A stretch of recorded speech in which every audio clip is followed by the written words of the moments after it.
George Stevens, who had 7.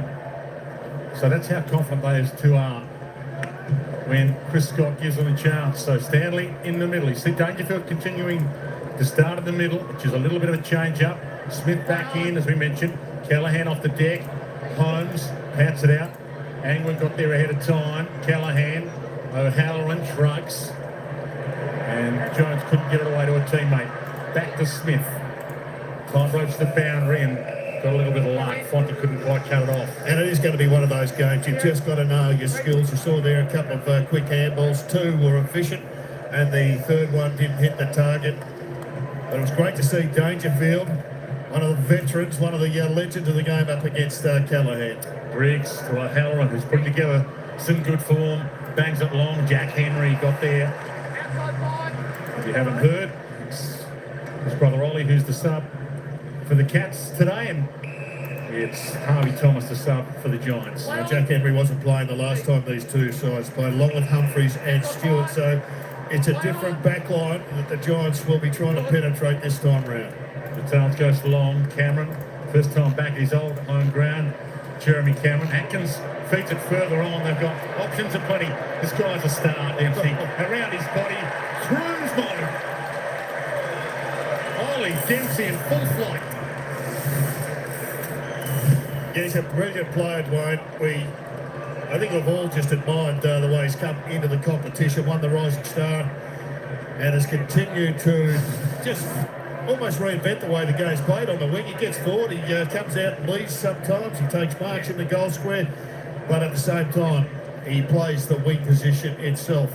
And you just see him just reading it well. Atkins has been super for the Cats this year, and that one shoveled out and a goal responded. I don't think there's anyone in the competition that plays that attacking winger's role better than Ollie Dempsey. Maybe those that work 2 ways a little bit more, but nobody attacks better and hits the scoreboard better than Ollie Dempsey. How good's he going to do when he gets 50 games under his belt?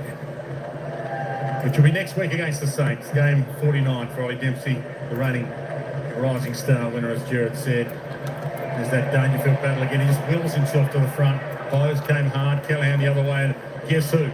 Danger to Stewart, the usual suspects there. Smith, ill last week, so didn't play against the Tigers. Back in, Lear, right, good launch. To Angwin. Nicely delivered, although Halloran knocked off it by Stewart. Bowes cut in half. Tackle laid by Close. Fed out by Myers, got it to Matter. Hammers it towards goal. Cameron lurking. Gets a little shepherd from Blitzars, who almost got his way in the end. Kelly back. Buckley wide. Still trouble. Bedford. Hassel. There's Stevens. In game 2 to Kelly. Mesmerised them to find some space. Callahan, little slip after a little fumble. Stevens trying to get it up to Myers. And now it rolls out in space. Green gave it up. Cut in half this time. O'Halloran by Connor. Chip kick Myers. Best ball user in the game, you could argue. They're close. And now Bowes. Who slips it to Smith. Well, they've just dominated the in-close contest. The Cats in this opening 4 or 5 minutes. Giants have had plenty of ball, but they've given it back when the crush has been on. And they've turned it over for, this will be their 3rd shot at goal. He's averaging 32 possessions a game, Bailey Smith. The 2 highest possession winners this year, head-to-head. Tom Green, Bailey Smith today, and maybe he's a little rusty after missing last week with illness. Just need to steady things, the Giants. They don't want to get jumped early. They don't want to give the Cats a sizable margin and then have to try and reel them in because they are so professional system-wise. Lockie Whitfield at game 250, just the 3rd Giant all time, and put that out on the full as we're giving him a wrap.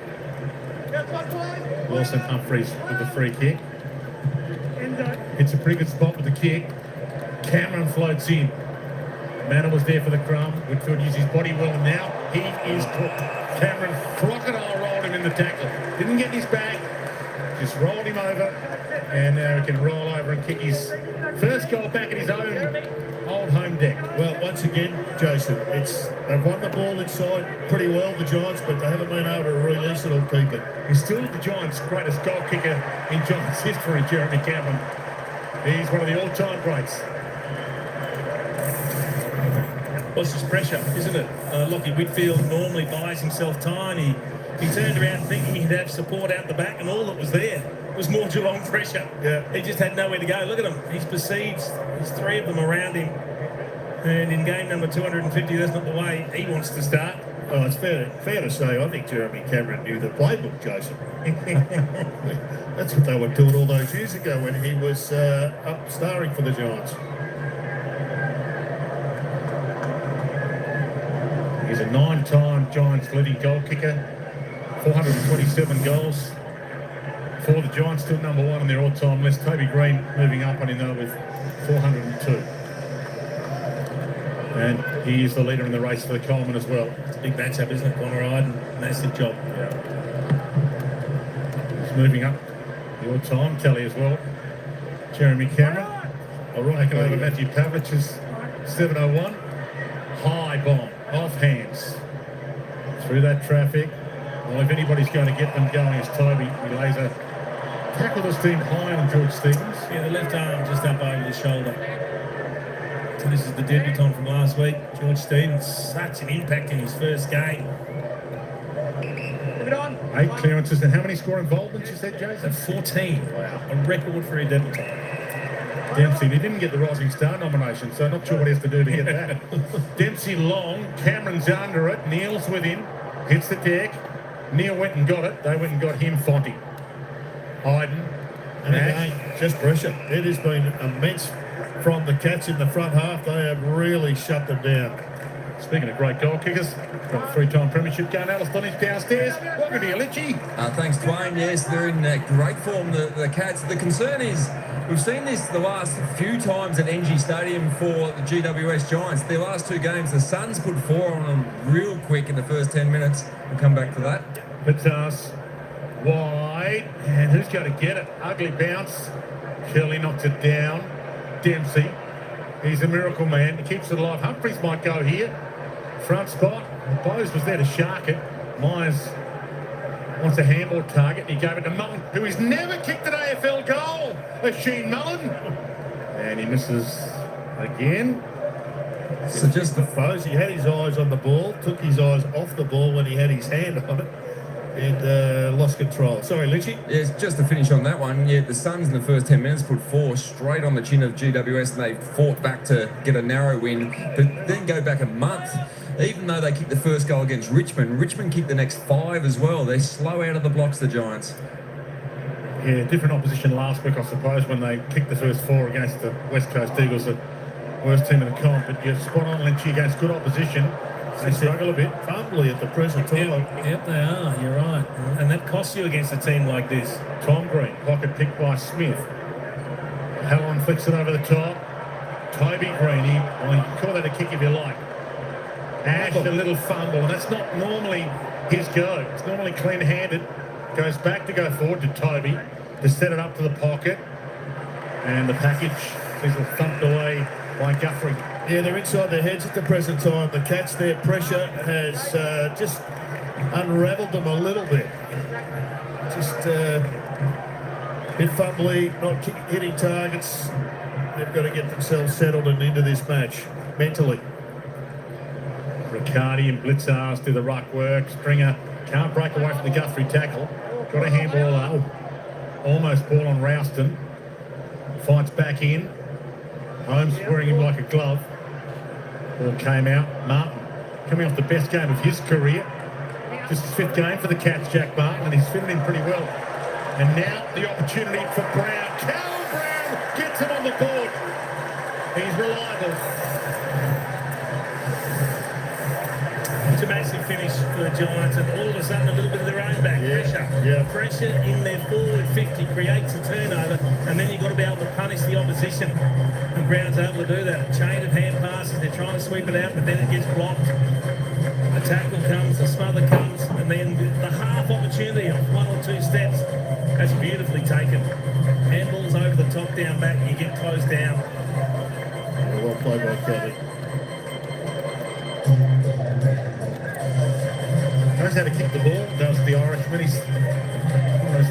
to come over to Australia and seemed to be able to take his shape up. Yeah, he was big in the year a couple of years ago when they played in the grand final, but unfortunately he had to go back and earn his stripes again last season. But he's re-emerged, 7.85 so far this season, kicking well. Great accuracy. So Geelong free kick, the ruck went across the line. Stanley plays on. That's a rare free kick. They must be clamping down on that. And clamping on it beautifully is Shannon Neal. It's a rookie mistake, isn't it? The backup ruckman, Jake McCarty, in at the middle of the ground. And you just can't cough up centre clearances like that inside 50s. The defence is immediately under pressure. I think I've seen that paid this year before this one. I wonder if they sent the memo out yet. I don't know. It'd be nice if we all got the memo. I'm not on the email list, but they have been sneaking across the line ahead of time. Yep. So Shannon Neal, 3 goals, 1 against Richmond last week. And on the board here again today. He's an exciting player, Shannon Neal. They speak glowingly about his ability to cover ground for a big man. So he was a 400, 800 metre runner and a great athlete through the school years. And this is a guy of size and strength that can seriously run. But when he can take contested marks, he did the body work early, and then look how strong the hands were when the spoilers came. And the other thing he does is he's a beautiful kick of the footy.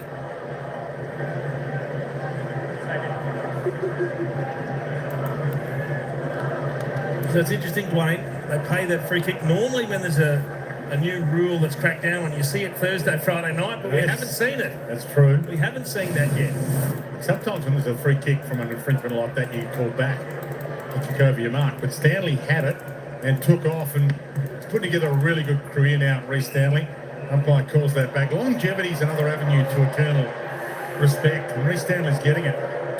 22 games now. I think he's been underrated one. He's really he's doing well. Yeah. And Briggs took it away. That's the strength that he's got. Hammers it forward, and there is Jake. Just what they need from Jake Stringer. Played 10 of 17 games this season. His first of the Giants. This game 222 overall. Well, he left himself exposed here. Big Briggs just too strong. He went the jump. Briggs went the push. And he got the clearance because of it. So the instant reply for Jake. Hit 1-2 last week from 14 possessions against the Eagles.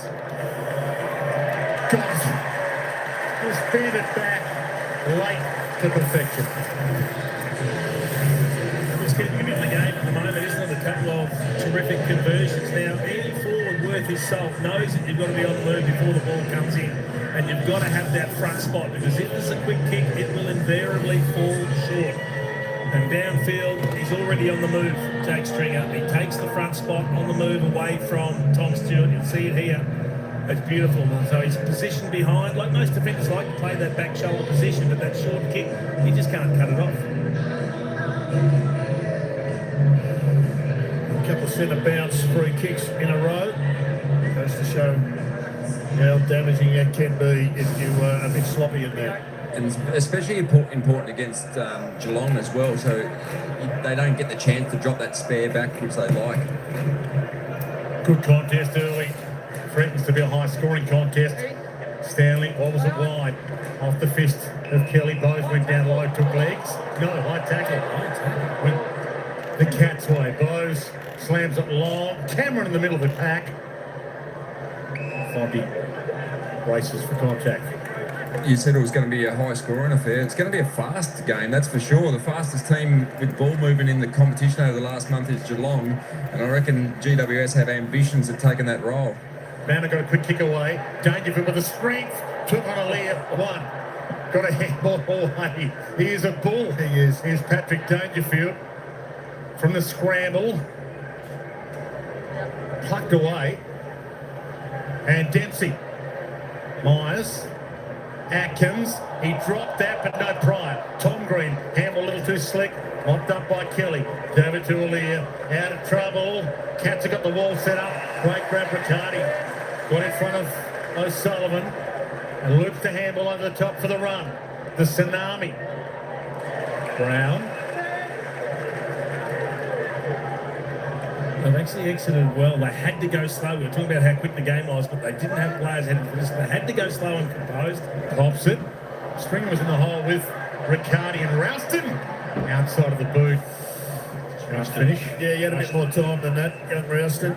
And he's a bit savage on himself, but he's got himself in the play. He's going to finish a bit better. Jack Henry heads wide. Cats look at the numbers, but It was extraordinary. There were two players headed to the bench that had their backs to the footy and didn't see it. Near hit him in the back of the head. Yeah, the bloke kicking out thought he was kicking to numbers, and all of a sudden it's an uncontested mark. Whitfield. Well, Stewart gets up and he takes one. He hasn't been taking as many. Tom Stewart. He's not in the top 30 for intercept marks this year, the first year in many. Holmes. And the feed on was delightful. Close. Dangerfield. What kind of bounce will he get? Shocking. Ugly one. Fondy made it okay. Aaliyah. Buckley. Out of trouble with the looping handle of Rouston. Had plenty of it early. Nicely delivered. Bedford goes back to go forward. Tom Green with a spear. Cut off by Stewart. Well, that's two now. Kicks inside 450, just not hitting targets. They are going to hurt you big time. Yeah, that's great. Tom Stewart had time to drop off, and Jason, as you said 5 minutes ago, that's why they had to go slow on that previous occasion to avoid him. Yeah, the package was filthy. Second last kick ago, he was just wanted the short kick. I'll tell you what, exciting for the Cats though if they get Tom Stewart back in his intercepting best. Martin kicks the chaos ball inside 50. Hayden. It's out wide. Does Connor. Humphreys. Jones. Jones did well. Flicks it over the top, but and O'Connor waiting for it. Humphreys gets it back. Atkins is backed out of a jam. O'Sullivan. Almost stripped as he threw it, but he wasn't necessarily tackled. Guthrie and close. So they get a little lucky there, the Cats. Well, it started with Atkins again. I think if you were doing a list of the top 10 underrated players in the comp, he's number one. Close to Dangerfield. How does Patrick Dangerfield stand in the middle of the corridor unguarded? That's what Adam Kingsley is asking himself right now. Extraordinary stuff. And look, probably underrated outside of the club, but certainly underrated within the Geelong hierarchy. They love Tom Atkins and what he brings to the table. Well, he just does so many jobs. Yep. But he's not a big goal kicker. He gets a lot more coaches' votes than probably people give him credit for. As team-oriented as anyone in the game. He's frightening. Had 17 tackles against Richmond last week. Atkins. Patrick Dangerfield, 2 goals against the Tigers last week. He can do that every now and then. Well, a lot of the greats have an Achilles heel, don't they, Jared? That's it right there. But kryptonite, the 35 metres directly out. Yeah, Jace, you touched on it. Have you ever seen a club over the last few years ever have a +1 in their forward 50 as much as Geelong? It's extraordinary how they generate that. Yeah. Angren, whose eyes were darting. Hayden. Himmelberg. Slow it down a little. Everyone can take a breath. It's been played at a breakneck pace so far this game. Harry. Heads long, congested. Sullivan can mark it, Captain blasts it, and Jack Henry in the right spot at the right time again. Geez, they're taking some marks in their defensive 50. The Cats, that was Captain's first kick, straight to the opposition. Neil waited for a Buckley, Rouston got out of the tackle. Floats it out wide, Brown. Time to go back and get it. A little pop pass. Manor drops it. Bedford, good wrap-around tackle by Humphrey. Humphrey's not given the free. Atkins gets the Sharon, goes inside dangerously, and O'Connor made it okay.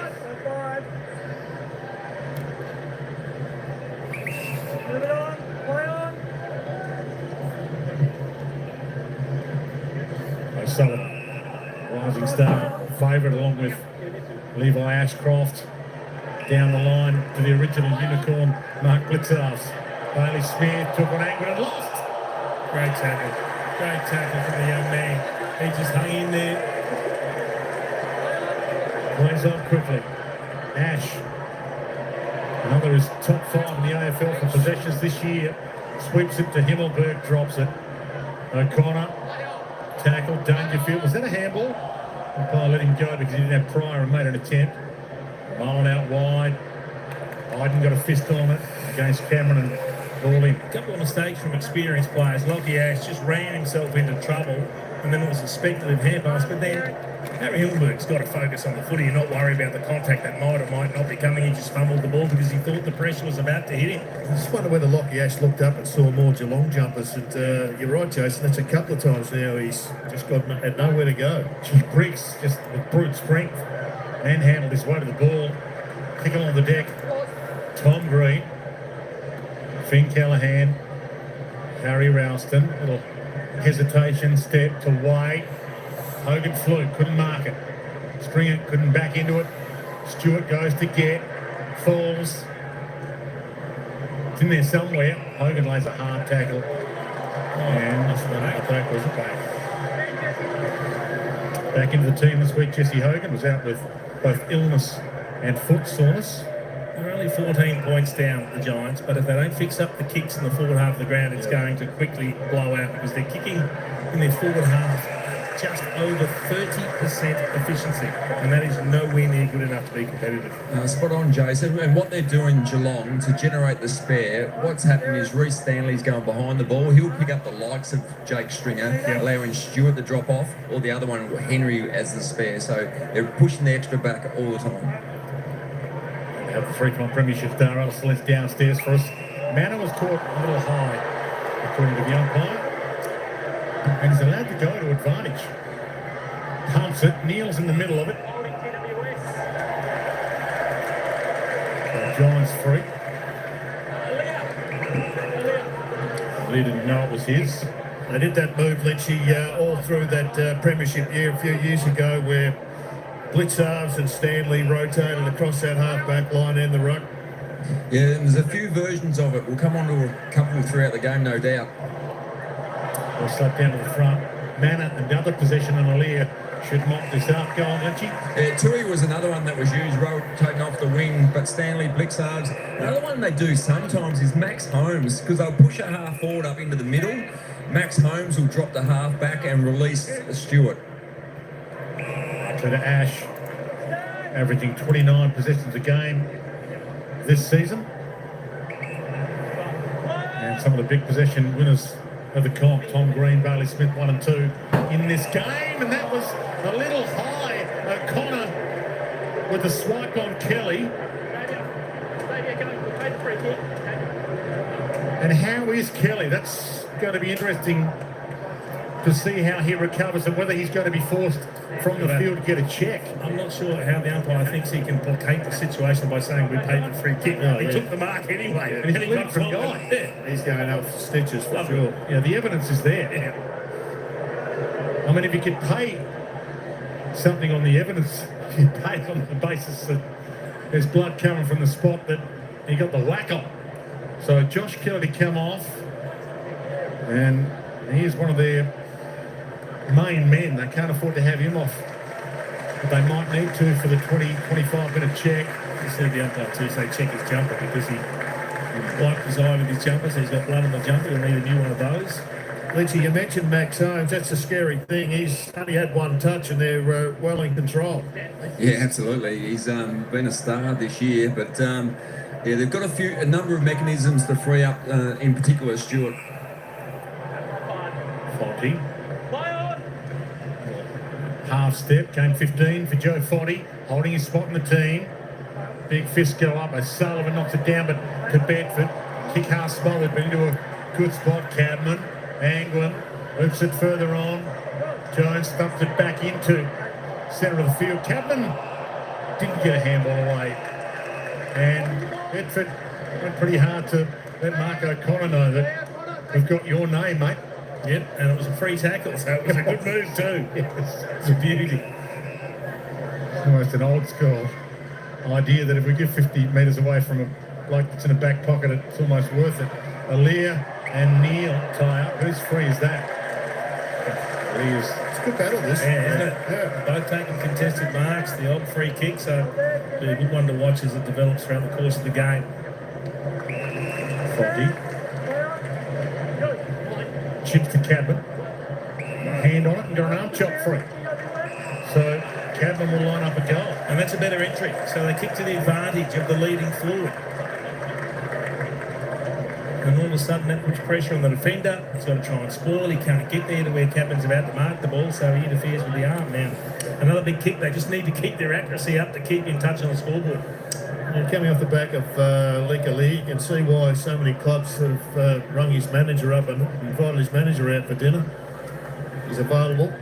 Cadman kicked 2-1 last week against the Eagles. It'll work back. Oh, post.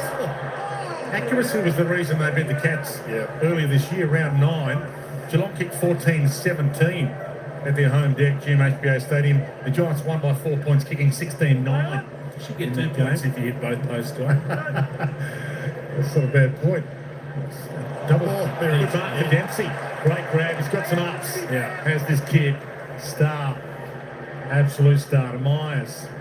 Saw Kelly getting some work done on the bench, so doesn't look like he's having a concussion check at the moment. Josh Kelly's getting strapped up to come on. Marlon bumped.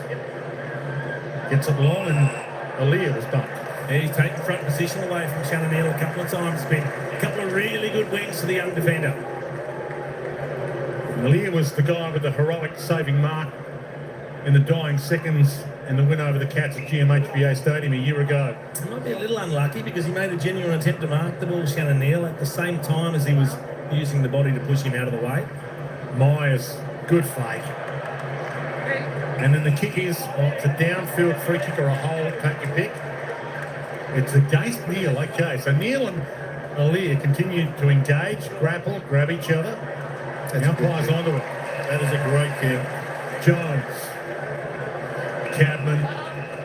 Well, he ignored Brown. He went by foot, and the Cats have got the numbers. Toby Green, 1-on-3. Toby does well, holds it in the area. Well, he went for it one-handed, and he normally nails it, but it just slipped out. You can see he's grabbing, he's trying to push off. There's about 3 free kicks there. He wasn't given any of them. He's stiff. One of those the umpire says you're both holding, but sometimes it goes the forward's way. Good contest between two top 8 teams. Stewart bangs it out. Aaliyah tracks it. Dangerfield was sweating on him, rolled him, and he did well there, Aaliyah. He got it out deliberately. 56 seconds left, time enough for either team to get a score to finish this quarter. Going to yet to really have any significant impact on the contest. Had 3 touches, missed a goal, but his moment will come. Tom Green got on the boot eventually, and Smith drops it. Holmes mopped his mess up, gave it to Bose, and that's too far for anyone to go and get rather than the boundary umpire. So the Giants might get a roll of the dice here if they want to use it. Signs are up on the bench. 1 minute. Ash. Sometimes a good old-fashioned drop punt would suffice.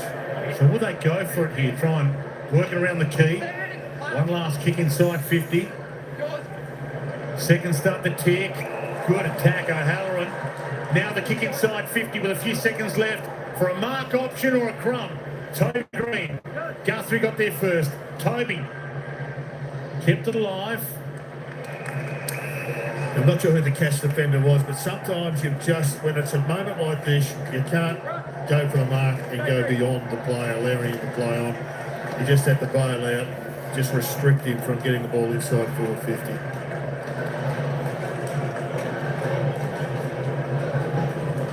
Second start rolling, time enough for something crazy. They didn't tackle Blitzards, he got the kick away, and that should be good enough to quarter time. The Giants begin the round 8, 10 wins, 6 losses. They're inside the 8 only by percentage. And the Cats begin the round 4th, 11 wins and 5 losses.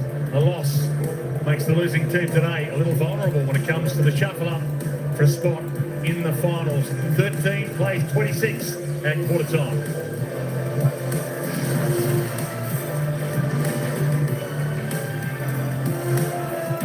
All right, folks, welcome in. GWS Giants taking on the Geelong Cats, and it's the Cats 4-2-26 leading the Giants 2-1-13. Cats getting away to a great start, kicking the first 3. Giants stemming the tide there and got a couple of goals back. 13-point margin here at ENGIE Stadium. We are definitely in for a fantastic game here. It looked like the Giants got back on track a little bit halfway through that opening term. And, of course, it was pretty steady for the second part of that opening term. Hey, get a Manny's in the house. Adrian, shouty. Albert, who else do we have in here? Of course, Game Board, the famous Game Board's in here. And, of course, Annie, what's going on? What's going on, Annie? Great to see you. WA footy kid, how you doing? Welcome over there. I'm not sure whether are you a Freo or West Coast supporter, being the WA footy kid. Maybe one of those. Santa all. We'll be covering the Freo game next. But absolutely fantastic game here. Hey, don't forget to vote. So far, we've got 64% saying Geelong Cats are going to win this game. Geelong do look good, but the Giants still looking all right when they're sort of getting that wave going, the tsunami, when they get that happening. Just before we go any further, I need to pop on over and have a little bit of a look at the ins and outs, because we didn't get there prior to the game starting. Let's have a look for the Giants' ins, outs. Lockie Whitfield, Jesse Hogan coming in. Well, do you get many bigger ins than those two? Lockie Whitfield, Jesse Hogan. Going out, James Leakey, Max Grozalskis, I think that's how you say it. And, of course, the sub is Harvey Thomas. Milestone player for the Giants, of course, Lockie Whitfield playing his 250th game. Well done to Lockie Whitfield. And, of course, coming in for the Geelong Cats, the man they all talk about, Bailey Smith with the white headband. Big in for the Geelong Cats. Going out, Mitch Duncan, Oliver Henry. Not a bad sub there for the Cats. All right, let's pop on over and quickly have a look at the goal scorers so far. All singles out on the ground so far, no multiples. There we go. So for the Giants, Jake the Stringer, the package, he's kicked one with Callum Brown. And for the Geelong Pussycats, Shannon Neal, Manna, Oliver Dempsey, and Jeremy Jezza Cameron has got a goal for the Cats so far. All right, let's have a look at the ball magnets out there. Graham Myers tops the table with Toby Green. Graham Myers for Geelong, 9 disposals, 4 kicks, 5 handballs, Ryan. And, of course, Toby Green's had 9. He's had a good opening term. 3 kicks, 6 handballs, 2 clearances. Good to see Toby Green on his bike already in this game. All right, let's pop on down. Tom Stewart's going good with some of those intercept marks there with the 7 touches. Bailey Smith, 7 touches already so far, so he's looking reasonably good. He normally gets the ball. Lockie Whitfield, the milestone man, just the 5 touches for the Giants, 4 kicks and a handball. Let's roll on down. Blixar's on 5 touches in the opening half. Guthrie on 4. Toby Green. I'm thinking Toby Green. It was Tom Green before. Toby Green, 4 touches so far in the opening term. There we go. 3 kicks and a handball. Cadman on 4. Who else have we got there that we want to give you a bit of a heads up with? Paddy Dangerfield. Well, just slow beginning for Paddy, but that's all right. He'll work his way into the game. The 3 touches, 1 kick, 2 handballs. Just kicked it behind there, Paddy. I tell you what, he should have slotted that straight through the sticks. He was pretty well directly in front from about 25 out, and it just veered left of the post and went through for a behind. So that's a goal that Paddy should have already kicked, but couldn't quite get the job done. Jake Stringer, the package.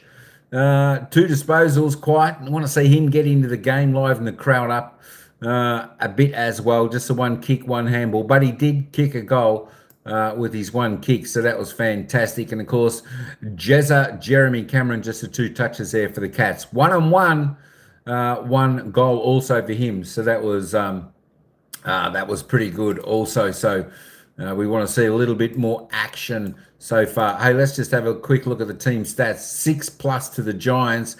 Inside 50s, plenty of inside 50s already for both teams. 13 to the Giants, 3 scoring shots. 17 to the Cats, 6 scoring shots. So the Cats getting plenty of it. So we'll have a look at the free kick count. 7 apiece. I want to bob on down there to the hit-outs. Is that correct? The hit-outs?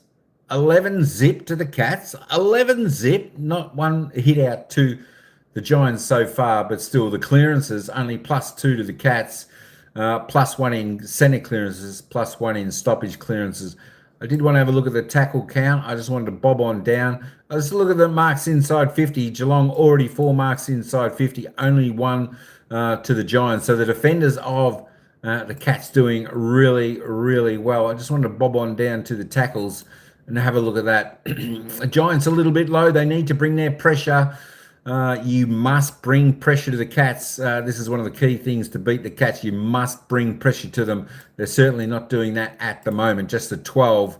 The Cats doing it well. 19 and 4 inside 50 tackles to the Cats. To the Giants 2. There we go. A little bit of a wrap up of the goal scorers stats for quarter time. But we're going to head back down to the action for the bounce of the ball for the second quarter. That's the Cats by 13 points. Uses it so well. 5 of his 9 touches have been contested. As you said, the most score involvements on the ground. He just knows how to bring teammates into play. There's Finn Callahan, Tom Atkins, and Oisin Mullen at different stages, keeping a very close eye on him. Yeah, Finn Callahan, 37 possessions last week, the most for the Giants in that win over the West Coast Eagles. And no wonder they're keeping a watch on him. Giants, good wraparound tackle on Smith.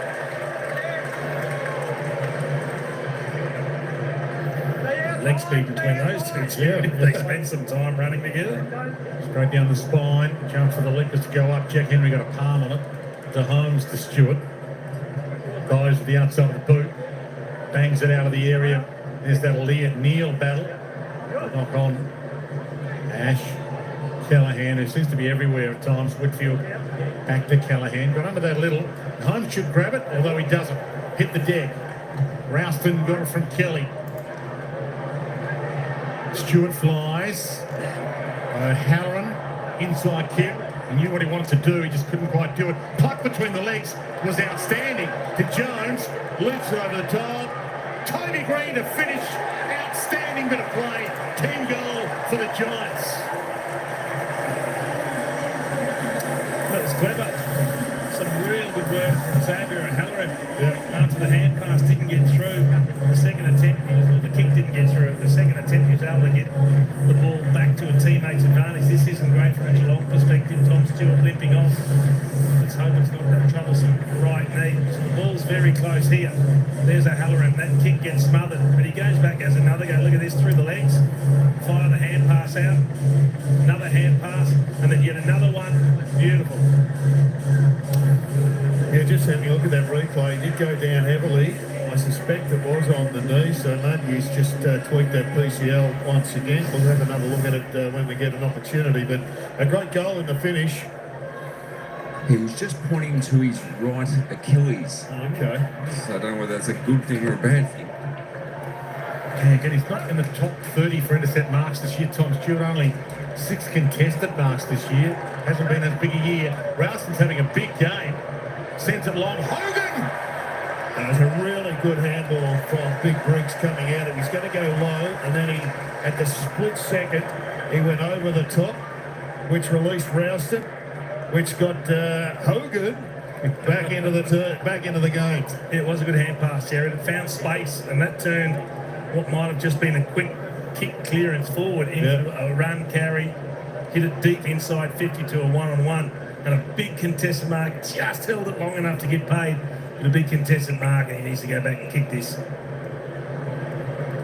Cats kicked the first 3 goals of this game.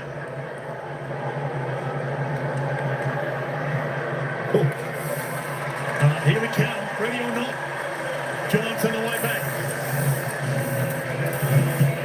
Jason, we've got 2 cracking teams, and I reckon we're going to have a great game. They are right back in this. You can just see a little bit of ankle mobilising. Just trying to find out exactly what's happened. There's that big Brixie. There it is. A little alley-oop over the top. Rouston sees Hogan. And a good bump. Really good body work all round there from the experienced player.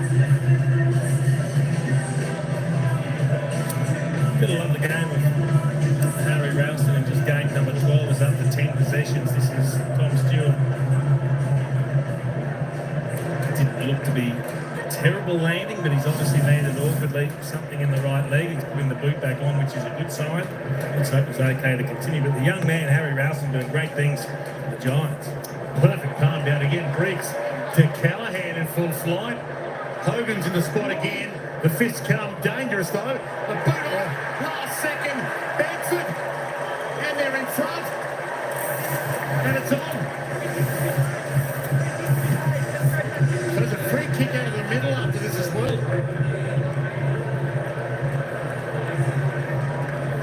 Well, Big Briggs is now having a serious impact because Reece Stanley isn't coping with his body work. So he's got to change his approach at this stage. Sure, if he's paid a free kick or it was just the threat of the free kick. Right. Was it?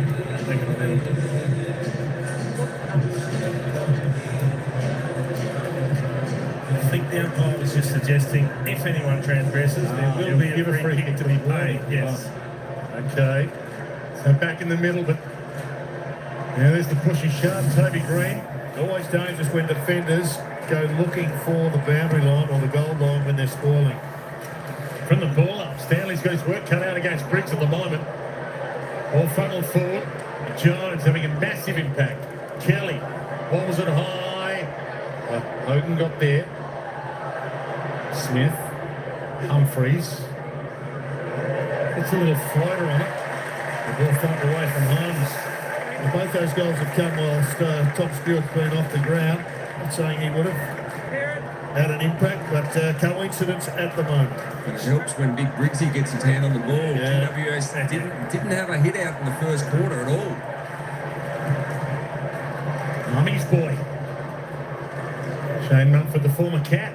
And he had 5 touches in this term, the Cats. Tom Green. Halloran hits a really good spot with the kick. And Hogan's marked that. He's claimed it. The umpire didn't buy it. That was ambitious. O'Sullivan wobbles away. Right bit. Harry Himmelberg. Again, he's stumping it to the hot spot and hope. Riccardi from 4 deep this time, and O'Sullivan claims this one, and he is paid it, the kid.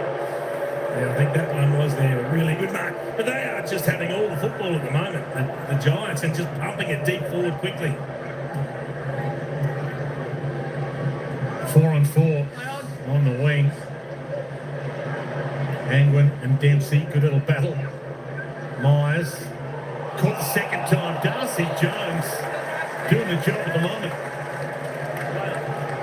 Chip kick inside towards Briggs. He's their go-to guy. To Ash on the move. Kelly in some space. Floats into the pocket. He's got Jesse, and the kid's done well again. Connor O'Sullivan. 8 inside 50s to 0 in the second quarter. 3 goals to nothing. 5 clearances to nothing. This is a 12 centre-bounce clearances to nothing. It's just a domination. Yeah, and pressure though, Jason. It's all resulting in domination, but 220 or 214 as it is right now is massive. Briggs to Stringer. It'll go, but not the right side of the post.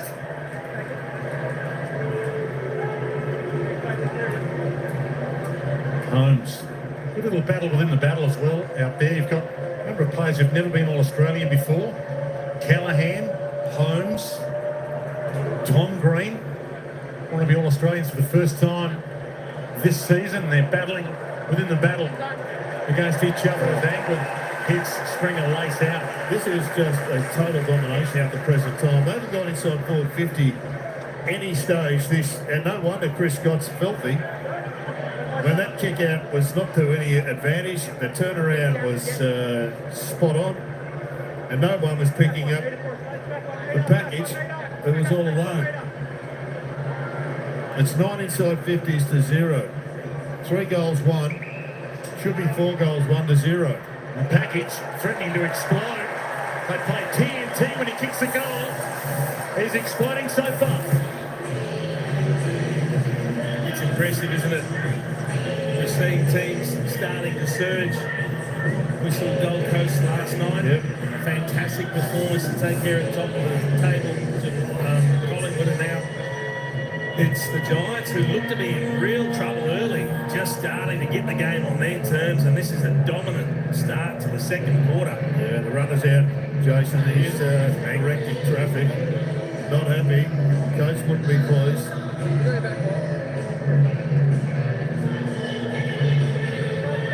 Huge start for the Giants. 29 disposals to 9 in this quarter. Geelong just haven't touched the ball. 6 clearances to zip. No Briggs at the ruck this time. And no Stanley. Looks like Stewart's going to come back on and see how the ankle/Achilles goes. Riccardi was pretty clever there. Got to kick around his body to Toby Green. And Toby just letting O'Connor know on the way through. Good little drive. Oh, how's that for a pass? That nearly, Daisy Keller nearly knocked him out. would have knocked his head off if he didn't get the hands in the way. That is a dart from Riccardi. Boy, there's a forward kicking to a forward saying, how do you like it? The clearance game, Jason, it's just ridiculously one-sided. 5 centre-bounce clearances to zip in the It's second. frightening. He kicked 77 goals, 26 to win the Coleman last season, Jesse Hogan. We've got the 2 heavyweights out there. We've got the leader in the Coleman race this year, Jeremy Cameron, at one end. And Jesse Hogan at the other with that unorthodox style. Well, he's due for a miss. 41-9 now. That's amazing accuracy. Yeah. As you said, Wayne, he would know exactly what he did wrong. Because he's repeating his goal kicking really well. Jack Martin coming off 25 possession game for the Cats last week. Holmes fumbles, and that's an indicator of how things are going for the Cats. Whitfield inside kick to Ash, who's a pretty good user. It's in good hands in this spot.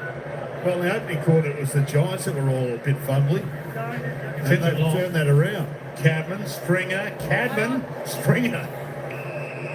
Gee, with the vision we had, he had a great little lead up from Darcy Jones. Just the chip inside 50. Would have been a set shot, but they're trying to put pressure on the Cats' defence deep, kicking to their tools. Jones crunched, but might get it out of the area, although it's only Whitfield who wanted it. He thinks he marked it. Yeah. 2-time All-Australian, including last year when he played all 25 games. Lockie Whitfield enjoying game 250 at the moment. Blitzarves tried to paddle it. Callahan through that traffic to Humphries. Just got a handball away in time. Holmes hasn't been his best afternoon at the office just yet. Aaliyah, Neal, that's a great battle. Himmelberg, caught by Cross. Well, Jeremy Cameron, he has got to come up to the ball. He's getting frostbite down there in the 450. Not one player has touched the ball inside 450 for the Giants in this term. Callahan, again, weaves his way past them. Knocked on by Brown, hoping Stringer would get there. Guthrie. And he launches to 70. Dempsey's under it. Neal! Oh, Not paid the mark. geez, he had a lot of And a huge piece of it. Callahan comes up with the crumb. Whitfield. Gee, right there. Neal. Yeah, I reckon you're paying that normally. He held it long enough in slow motion. He lost it on the way down, though. That was the problem. It wasn't hitting the ground. It came out of the hands before he hit the ground. Himmelberg. They've just totally lost their pressure game. They've kept the ball off them. They haven't been able to get it back at stoppage. That's a good switch. There goes. Dempsey against the grain here. He missed the ball in flight, but he didn't take any body out for an unrealistic leap. Those long, high switch kicks can get you into more trouble than they're worth. They've got to be darts to be effective. Cameron. Myers. Normally to target it does. Jeremy always comes up and he's not touching the ball. Get him up, get him on the ball. Dempsey's almost gone for home there. Aaliyah kills it, gets it out. Tom Stewart was trying to get back on the ground. He's been up here on the boundary line for a number of minutes. Gets a chance now. So no Geelong ruck here. No Geelong players allowed to go for this against Briggs. He could have taken it out of the air. He knocked it to Cameron. He couldn't from there. Oh, wow. Well, he's still got the keys to this place by the looks of it. Hasn't been back here since leaving the Cats, but he knows where they are. It's a big decision for the ruckman when you know you're the only ruckman allowed to touch it. You need to have someone clear if you're going to tap it. Otherwise, take it. Take it out of the air and then try and deliver a hand pass. If you get tackled, well, that's okay. Yeah, I think it's a clever strategy leaving the ruckman one out. Dangerous kick into Ash. And they just means they've got another bloke crumbing the ball. You saw that in the end, Geelong crumbed it, had a shot. That hangs in the air a while as well. A couple of crosses and those. Got it out. Couple of weaknesses there, just bad decisions on going across. Good work from the Cats, just locking it in.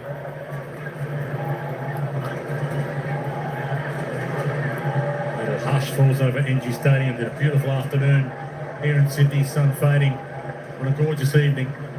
Ball down to Stevens. Gets the Cats to the hot spot. Hyden went with the back fist. Pretty clever. Fonte has some room to roam. So 2 and 2 on the wing. And Jones at the back. He's off and running. Darcy Jones, the kick with the leg. Floats it inside. Hogan missed it. Stringer should finish the deal. Mr. Jones set up. Mr. Stringer with the finish. Well, Mr. Jones, Jason, is having a hell of a second turn. That lid has just popped up everywhere, and he has been the transition player each and every time. In fact, he was directing traffic. They all were running back to goal. He said, come on up to me, come up. I thought he could have kept going. He could have. Because in the end, it's not really a clear target that he kicks to. He probably could have kept running. So he kicks to a 50-50 in there, but it's a great crumb from Jake Stringer and an even better finish.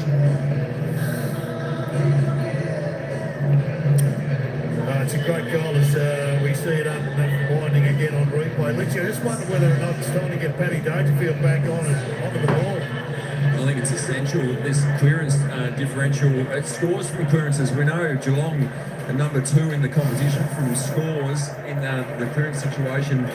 GWS are 15th, but they've just obliterated Geelong in this quarter. From the scramble, Callahan accidentally. Dempsey attacks it and they attack him, ball in. I wonder what it's like to be running and knowing that no one's going to catch you from behind. Darcy Wilson. Must be a great feeling to play. Kicked 6 goals in a row, the Giants. And he is an exciting machine. Just gained 30 for Darcy Jones. Kicked 2 last week against the West Coast Eagles. He's in good form. He's going to continue to get better. Ball flung out at Callahan direction. Again, he's never been All-Australian, Finn Callahan, but neither has been Max Holmes, hasn't been All-Australian yet. Tom Green, never been All-Australian yet. Lockie Ash, never been All-Australian. They can't all make it, you wouldn't think. It's a good battle within the battle at the moment. Ball slammed down. Ash, who at least is playing in a slightly different position, half-back wing, compared to the other mids. Yeah, I think Ash is just about written a spot for himself this year, as long as he finishes the season off. Briggs, caught by Mullen. Bailey Smith kneels in the middle of the pack, got hands on it. Still alive for a little toe, but all in.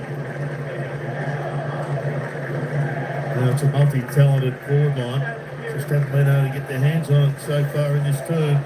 Inside 50s, 13-4, that's the domination that it's been. Captain Patrick Dangerfield, you saw the coach, Chris Scott, 15th season as coach for Chris Scott. He's normally got a pretty deep bag of tricks. Ralston, fake, hands it off. Brown taken to the line. In fact, he's got the greatest win percentage of any coach. He's coached as many games, only one of 19 coaches to coach 350 games, Chris Scott. His win percentage, 68%, the best of all of them. Best of all of the 19. Through hands, rolls to the boundary. Geelong's only missed the finals 2 times in 14 seasons under Chris Scott so far, and they are on track for finals again if they win this game, but if they lose it, they're in that wash-up of teams that are trying to avoid ninth. Oh, it's an incredible coaching record, but even the great coaches like Chris got to be flummoxed about how well you could go in the first quarter, then just almost stop in the second. Rouston in game 12. Coming up for possession number 12. He's been really good. His 5th game of the season. He's admonishing himself for that kick, but he's held his spot in this team. He's showing us why. These two teams could meet again in September. Not beyond the realms of possibility and beyond the imagination, they could meet again, maybe even here, if the Giants host the final. Otherwise, it'll be at the MCG. Cats won't get to host one. Giants might like it down there, Brian. At GMHBA, yes, they've won the last few. At GMHBA, Marlon gets it long, and the Lear's in a good spot. He protected Iden there. Did well. Good hands. The irony about Iden is he comes from Geelong. Absolutely. They thought they had him. They did. As an academy prospect, but being born in England didn't count. English-speaking country. He's from Bellarine Peninsula. Callahan, another possession. Racking them up. Over the back towards Riccardi. Couldn't quite trap it. Now he does. Feeds it inside. Rouston, he deserves one. Doesn't get it. Well, his kicking's the only thing that's letting him down at the present time. He's working hard. He's at different stages. He's matched up against Bailey Smith, so they're entrusting him with plenty of responsibility in the midfield. Guthrie wide to Dempsey. Got it. He does that for fun. He does. In fact, it's a tactic of theirs. If they see a one-on-one on the wing with Dempsey, they'll just kick it in the air to a one-on-one and back him to take the mark. He sets it up for someone to do likewise in the midfield. Finally got a hand on it, knocked it out. Bedford put his head down and they jump on him. Eye contact. I think they found one in Fonzie though, the Giants. He's only a youngster, but he makes a lot of good things happen. I like giving it to him. Here they give it to him again. He turns it over, wasn't it? And they're wrapping him up. Jack Martin. Conor O'Sullivan. Guthrie. So Martin protected by Jack Henry, who says, give it to me, Jack. So Jack and long. Wide, Dempsey. Good battle with Kelly. Fonte again, read it nicely. Good spin. Ash. To reload them. Dunstan got a hand on it. Couldn't bring the mark down. Stevens in game 2. Little knock on. Just as Rouston wanted. But Toby Green to set it up. He hands it off to the kid. Stringer. Handle. Off hands. Mean Tom Green. He's clean. He is so clean in the heat of battle with his hands. Couldn't quite nail it. But it was quick. It was really slick. Just have a look how good these hands are. But that was again a classic case of they kicked to Dempsey in a one-on-one and just back him to take the mark. Yeah, Dempsey floats in there. Martin, good contest. Brown got a handball out. Bedford back to Brown. Whitfield. Heads long. 2-on-1. Riccardi fights the fight. Cabman got there. Stringer, little paddle. Guthrie pursues. Stringer couldn't quite pick it up. And is that insufficient intent or is he having a shot? It's okay. He actually could have grabbed that a couple of times, but he knew if he did, he was going to get tackled. So it was a clever play. And Guthrie riding him all the way with defensive pressure.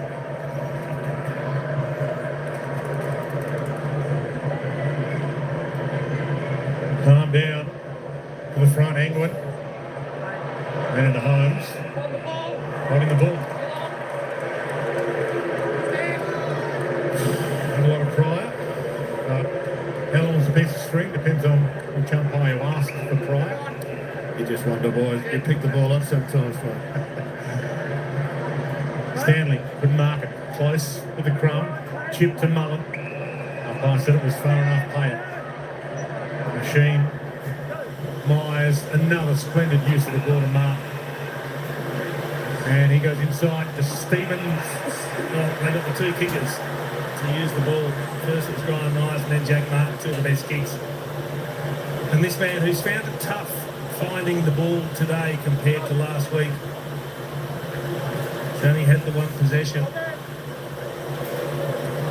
Well, midfield really has been poor in this too. 3 possessions by Hodges. It was 1 in the first term. Yeah. Some of them just haven't got near it. Others have had 2s and 3s. No one's had more than 4 touches in this term.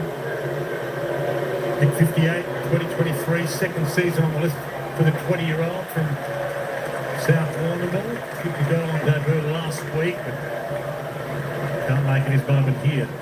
Jared, you mentioned before about Dangerfield going in the middle and feel the stats, but Dangerfield hasn't touched the ball this quarter. Yeah.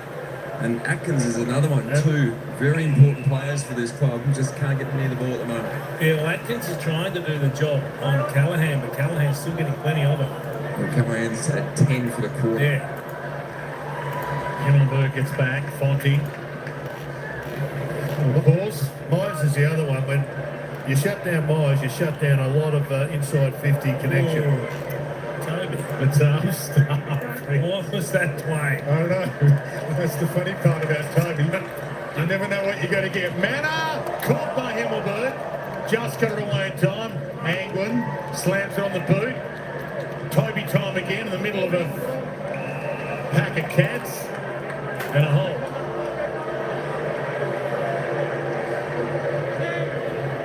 Look at his face, Toby. He's enjoying his work. Atkins, 17 tackles last week, most tackles in the AFL this year by 24. Hasn't had an impact yet, and that's not the spot cut off by Brown. He was the only one on that page with that kick. Whitfield, and they're out. Toby knew he wanted to go. He's got a couple of options, Hogan and Stringer were both waiting for a Stewart. It'll fend off on Bedford with jousting stick from the cat. Humphreys, One of the masters of the don't argue. he is. Long kick, Aaliyah got up there. Matt, after Stanley knocked it away, goes inside to danger. Beaten by Buckley. Kept it rolling. Fonte, all the answers, the Giants. Himmelberg. He's done a good job, Jack Buckley. He's just playing danger like a key defender on a key forward, paying him respect and making sure he's there in every contest. And Sam Taylor not in the lineup as well, so their number one guy not playing. Buckley, massively important. Stringer, brilliance. No, high. Jane Fenwick. He doesn't like it. He was pretty close to it, the umpire, though, so benefit of the doubt. Yep. He was well positioned to make the decision. Cadman. That's a couple of poor exits. Yeah, they're really struggling to get connection, aren't they? 11 wins, 5 losses, the Cats, and the Giants are 10 wins and 6 losses. Both teams inside the 8. Top 4 on offer for the winner. O'Halloran kicked a couple of goals last week against the Eagles. Giants never trailed last week, never threatened by the West Coast. And a big pluck again by O'Sullivan. He's their Giants pain in the back line right now. He's the only guy. Well, we all had a good look at the kick and the forward structure, and they just didn't really contest the ball at all. They just all ran away from it. Stewart. But takes the mark. Does he want to go though? He does. Open space ahead. Close. Can go again. Cats have got what's too wide. Maybe. Neil marks it. And the umpire says I'm paying it. Oh, no. Surely that was happening. There's a major breakdown by the Giants. They kick from the kick inside 450 to this shot at goal. They just lost their way. Well, the whole ball has to be over the boundary line. I'm convinced the whole ball was over the boundary line, but anyway, you get the opportunity. Only 2 umpires right there. Game 37 for Shannon Neal. Cats need a break, and they get one. And break the drought. So that's a 2-goal turnaround. There should have been a goal at the other end. They just stuffed that up completely, the Giants. And a good rebound by the Cats, maybe with a bit of luck on the way through, but 2 umps are right on it. She's a beautiful kick, Shannon Yes. Neal. Beautiful set shot exponent. This is interesting. Let's hope there's nothing wrong with Jeremy Cameron. Need to see him out there.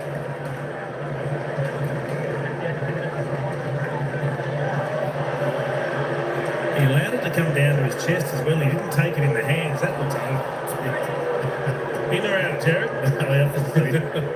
Let them make a call. The parallax error working against us from here, but that is huge. Broke a run of 6 goals in a row for the Giants, and they've won their past 3, the Giants. The Lions, the Suns, and the Eagles, so they're in good form. Jones gets there. Midfield. Jones a little slips like a little dog on lino. Feet are working hard, but there's a little slippery out there. Fonty does well. Himmelberg. O'Halloran. Jones. And Guthrie coming the other way to Manor. Cats have got a spark at the moment, but then Mojo back. Dempsey, who does he want? Chips into Smith, he can't get near it. Might get the crumb here. Buck Little tap away. Myers, clever kick through traffic. Like a rugby league kick. Smith, the fend off. Myers with the kick. Here's amazing. Brian Myers, he can kick it to you through the open windows of a passing car. And they get the goal because of it. Those finishes. Well, Jason, I reckon you take your hats off to Zach Guthrie coming off that half-back line again. They look like they put the cue on the rack here, the Giants, just 2 minutes too early before half-time. But Guthrie coming off that half-back line again set them up. He was involved in the last time they kicked the goal, and that's a pretty clever kick.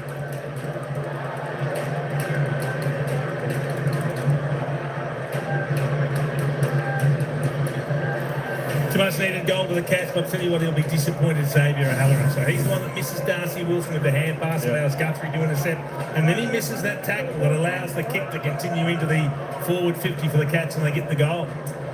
So they just need to pay attention to detail here. The Giants have worked so hard to build up a lead, and they've just cost themselves. Little purple patch under the purple sky here at ENGIE Stadium for the Cats, and Bose just kept the goal coming off the back of the square. Fonty spins out of a jam, makes it Ash's problem though. Myers hunts him down, he got him! Was that a kick? Dangerfield plays onto advantage, and he doesn't finish. That's what happens when you don't find the footy. You're desperate for a possession. Paddy Dangerfield has really struggled in the second term to find the football. That's his first kick. He was desperate for it, but that's a set shot, 25 out directly in front to Brian Myers. You can't take that, Paddy. And with 16 seconds left, there was the danger. The siren might have sounded as he played on. But well, if you do take it, Dwayne, you simply have to kick the goal. Hogan comes up. Jack Henry got a hand on it. Blitzars feeds it on. And the umpire said insufficient intent. So with 5 seconds left, you'd think they just mob up the seconds here. The Giants have been content with a 6-point margin at the half. Well, it was a boxing match. It's 1 round each. Not sure how it's going to finish. And there's a couple of heavyweights as well. 4th v 8th at the start of the round. 2 genuine contenders for the flag. Top 4 on offer for the winner. Finals on offer for both, but finishing 9th still part of the equation. If these 2 teams can't get the job done in the 7 games, including today, that remain before the finals begin. Half-time at ENGIE, 7-5-47 to 6-5-41. Giants by a goal as we head down to Alistair Lynch. Thanks, Dwayne. Here with Tom Stewart. Tom, that's a very important finish to the quarter after. It looked like the second quarter was getting away on you. Yeah, they're a quality team. They obviously open up the ground and try and make it as big as they can, and we probably lost our structure a little bit behind the ball, so it allowed them to get through pretty uncontested. So I thought we did really well to tighten that up, get back in the contest and play it up in our half for a bit. And importantly, from a personal point of view, how's the right ankle, and is that a fresh injury? It's all good, mate. No, it's like when you get old, you get a little niggle here and there, so I'll be fine. You're a young man, don't worry about it. Go, get in there. Thanks, Lynch. Alistair Lynch downstairs, half-time at ENGIE Stadium as part of our Super Saturday. Great to have your company wherever you're watching. I wouldn't go far. Big second half still to come.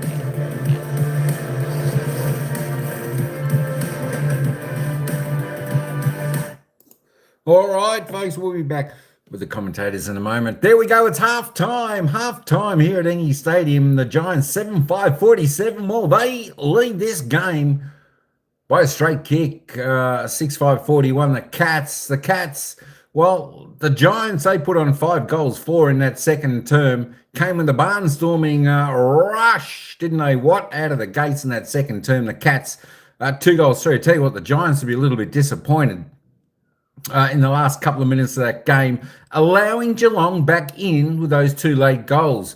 Of course, the Giants were, they were led off with one 16 seconds before the siren. I think Graham Myers had the free kick, but Paddy Dangerfield took the ball, ran on, took a snap, and missed. I tell you what, he should have just stopped, taken a breath, given the ball to Myers for a set shot, 25 metres out, pretty well directly in front. Would have slotted the goal, would have got the Cats back within a point, but no, Paddy took it on. See, that's the danger when sometimes you're forwards. Paddy Dangerfield down there and forward hasn't had a touch of the ball. I think they said that was his first kick. Just get him into the centre for even 10 minutes, give him a bit of touch on the ball, a bit of confidence, and then you can throw him back down forward. Got to get him up there, give him a touch on the ball, or else he's going to do. Players do that type of things. They get hungry for the ball and they just want to kick it. And they should just stop, take a breath, and give it to their player who's got the free kick so they can go back, settle, take the free kick and slot it through the big sticks. There we go. That was one that was let go by the Cats. But I tell you what, how good was that tsunami wave by the GWS Giants? They went bang, bang, bang, bang, bang. Put on the first 5 goals in that second term. Absolutely fantastic. We've got a game on here, as we were saying, folks. This is going to be a ring-a-ding-ding game. It's going to be a hard one to choose, Manny. I'll tell you that. I'll tell you what, though. The poll is saying 55% Geelong, 45% the Giants. I wonder whether that'll change around now the Giants are in front. These games, I tell you what, both of these teams can score quickly. So I tell you what, this is game on right to the end of the Hey, if we actually turn the live ladder on, it's interesting to have a look at this live ladder because if the GWS Giants win, they cement themselves in the top 8 after round 18. Western Bulldogs will drop down to 7th. That giving Fremantle the opportunity to jump into the top 8. That's if the GWS Giants can hang on.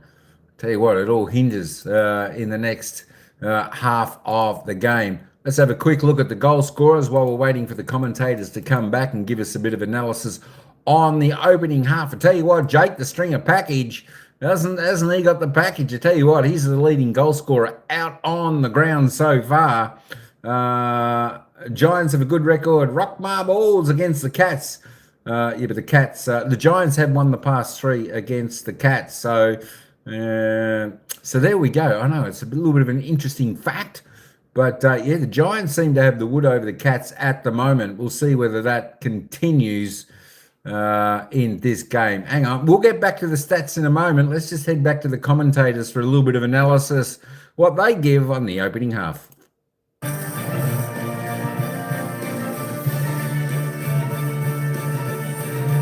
Half-time at ENGIE Stadium, and for the game, momentum, take it when you got it.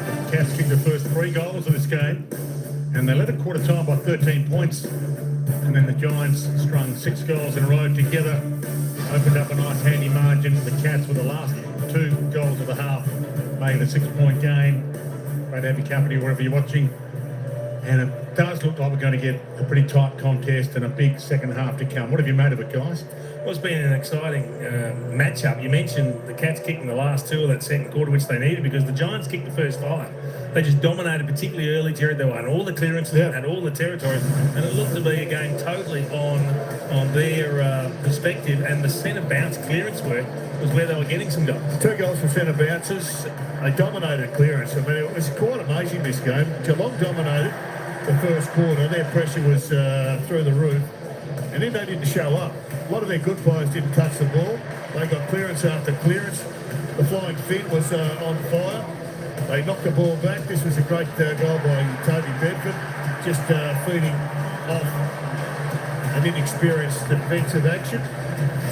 And if it wasn't for the last 5 minutes, this lead would be out of control. So there's the scores from stoppages. Kieran Briggs did some great ruck work for a couple of those centre bounce clearances, just directing it to his midfielders. They were able to get penetrating kicks inside 50. If they didn't mark it, then they had numbers swarming. So it was really against the run of play that the Cats kicked their couple of goals to get back into that contest. And we love us a little bit of ACDC, and when the package explodes, they play TNT. It's been getting the DJ going today, which is good news. He is our host plus performer of the first half. Minimum touches for maximum output, Jared. Yeah, it's always been the case for the package. The ball in hand, there's very few more dangerous players. And he's been in sync with blokes up the ground, but he's also read it really well. It's a good battle between him and Guthrie.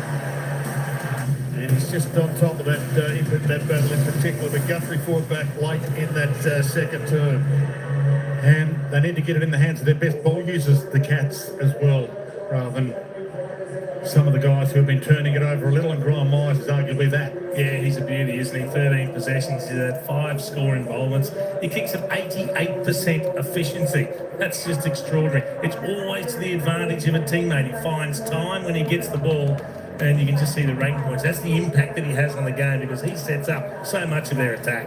Yeah, they need a big lift though from Holmes and Smith and Paddy Dangerfield, Atkins. They didn't get near the Sharon in that turn. This game, part of our Super Saturday, there is storylines everywhere. Don't go anywhere.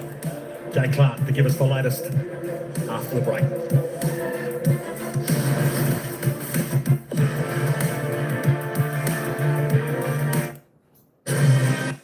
All right. They'll be back not too far away. Let's get back to the stats. Folks. All right, as we said, Jake Stringer, the leading goal scorer, out on the ground for the Giants. 3 goals, 1. Looking for another big second half from the package. Jesse Hogan only got the 1 goal, so probably looking for a few more from him. Toby Green's got 1. Callum Brown, Toby Bedford's got 1 as well. For the Catazzo, Shannon Neal's got 2, the only multiple. Sean Manor has 1 with Dempsey, and Jezza, Jeremy Cameron, Jack Bowers also with 1. Let's have a look at the disposal magnets. Of course, 4 players share the top possession getters out on the ground. Of course, they are all from the Giants. Lockie Whitfield celebrating his milestone game. Harry Ralston, Tom Green, Finn Callahan, all with 15 out on the ground today. No players dominating out on the ground today, all sharing it as they do. So there are your top possession getters. Lockie Ash, next best on 14. The best of the Cats, though, Graham Myers, 13 disposals, so pretty low count for a Cat there, just with the 13 touches up until half time. Bailey Smith, well, he's been well held today. He's just had the 11, not much flair going on with him today. 7 kicks, 4 handballs. He's laid a couple of tackles. That's about it for him so far. He'll be looking for a big second half. Of course, with a couple of other Cat players out there, they need to lift. There we go. Xavier O'Halloran, 10 there for the Giants. Lee Kalia, he's with 10 also. Who else we got for you? Of course, we roll on down. Harry Himmelberg just with the 9 touches, 6 kicks, 3 handballs. Toby Green with the 8. 1 goal for him as we roll on down a little bit more. I want to get down and have a look at some of these stars for the Cats. Max Holmes, I'll tell you what, there's a few players here that need to lift. If we have a look in the low possession getters, there's a lot of Cats here. And of course, one of the stars I'm seeing, Max Holmes, he's usually heading the table for disposal count. And the playmaker there for the Cats, he's only on 6 touches, 3 kicks, 3 handballs. A couple of clearances he really needs to lift. And, of course, as we get down here, Paddy Dangerfield with the 4 touches, 2 kicks, 2 handballs, 2 behinds. He should have let Grimes have a shot on goal there. So there are 3 big players. Jeremy Cameron, just the 4 touches, also super duper quiet. There are 3 players for Geelong that are really low on performance so far in this game. Max Holmes, Paddy Dangerfield, Jeremy Cameron, 3 players that can set the Cats alight. Will we see them do exactly that in the second half? Well, we're expecting so. Fresh Links, welcome in. Good to see you. Fresh Links TV, shout out to you. Just have a quick look at the team stats before we get back. Not too far away. How far have we got? We've still got 8 minutes before the bounce of the ball for the second half. It's the Giants 40 plus disposals in the opening term, going inside 50. Let's have a look at that. Both teams pretty well level pegging there. The Giants have been inside 50 31 times for 12 scoring shots. 29 inside 50s for the Geelong Cats, 11 scoring shots. So pretty much travelling on par with each other. The disposal efficiency, not too bad. 74 for the Giants, 71 for the Cats. And the free kick count, 12 apiece. So can't really go wrong there. There probably was a couple of balls at Geelong. The umpire said, yeah, it was a mark, but it probably did look out of bounds on the full. And one of those ended up resulting in a goal for the Cats. But that's the way it goes sometimes in football. Looking at the hit-outs, the Cats, they're +3 in the hit-outs. The clearances are the Giants +2. Doing the damage, though, the Giants, of course, in that second term. The centre clearance is getting their hands on the ball first out of the centre and giving their forwards the option, heading straight down their forward 50. 10-5, +5 to the Giants. The Cats will want to tidy that area up in their game as well. Stoppage clearances 12-9. Cats +3 there. Contested possessions are all pretty tidy there, just +4 to the Giants. Uncontested, the Giants controlling the ball a little bit more of the game there. Of course, 41 turnovers each. There we go. Well, it's surprising with the uncontested possessions. There's only 3 marks of difference in Geelong actually leading the way. But good to see the marks inside 50. Geelong lifting to 7 marks inside 50 to 4. They just need to kick a little bit more. There we go. Let's have a look at the defensive tackles. The Giants, although I tell you what, that's very low. Very, very low. 21 to a half time. I did see in game prior, I think it was about 18 for one of the teams. So you don't get much lower than this. 21, 18, around that mark. The Giants well off target season average. They should be up around 30 minimum at half time, but they're well under. The Cats, not too bad putting the pressure on. Of course, a lot of that came in the opening term of the game. Tackles inside 50. Both teams getting a few tackles inside 50. Still want to see a little bit more from the forwards down there, putting a little bit more pressure on the backs, the defensive side. So try and keep the ball inside there, cause a turnover, and then have a ping on goal, and then hopefully snare that goal. But there we go. It's halftime here at ENGIE Stadium, and it's the Giants by 6 points. There we go. Don't forget, vote who you think's going to win. I tell you what, the poll in the live chat has certainly tightened right up. Of course, now we've got the poll saying 52% are going for the Giants to win this game, 48% saying the Geelong Cats. With only one straight kick in it, it's anyone's game. And of course, both of these sides, as I said before, both of these sides, these teams, can put on goals very, very quickly. All they need is 5 or 6 minutes of momentum, and they can snare 4 or 5 goals in that time. So, 6 points. I think it's going to come down to the wire of this game. It's a cracking, it's a really cracking game, this one up until half time. It's definitely anyone's game to win, but certainly a lot on the line for both teams here today. Of course, as I said, the Giants, they look, this is a must-win game for the Giants at home. This is a game they probably really set themselves for to win. This is a game that's going to cement them into the top 8 and be a game clear inside the top 8.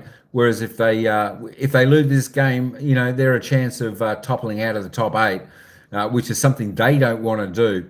And of course, Geelong, although they've got an easy run home, after the Giants game today, they've got all teams outside of the top 8 that they've got to play. So the Cats do have an easy run home, but I think the Cats would have really zoned in on this game as well to win this game, because the Geelong Cats, no doubt, would have been eyeing off second spot on the ladder. And of course, if the Cats lose this game, that means there'll be a game and a half off second spot. Of course, they certainly don't want to be doing that, especially with the run home they've got. It looks like after today's match, Geelong should pretty much win every game up until the final. So, yeah, Geelong really wanting to win this game to go up to 48 points, then just be a half a game behind Brisbane. I think that'll put them in good stead to actually finish second on the ladder going forward to the finals. And then we'll have a Victorian teams 1-2 on the ladder with the interstate sides filling up the rest. I'll tell you what's interesting. We've got Collingwood, Geelong, Hawthorn, the Dogs. So we've got 4 Victorian sides, and of course we've got 4 interstate sides. So there we go. Really, really interesting combination. We usually do get a good mix of interstate sides up in the top 8. So it's going to be a fascinating finish. Tell you what, we've got some fantastic games.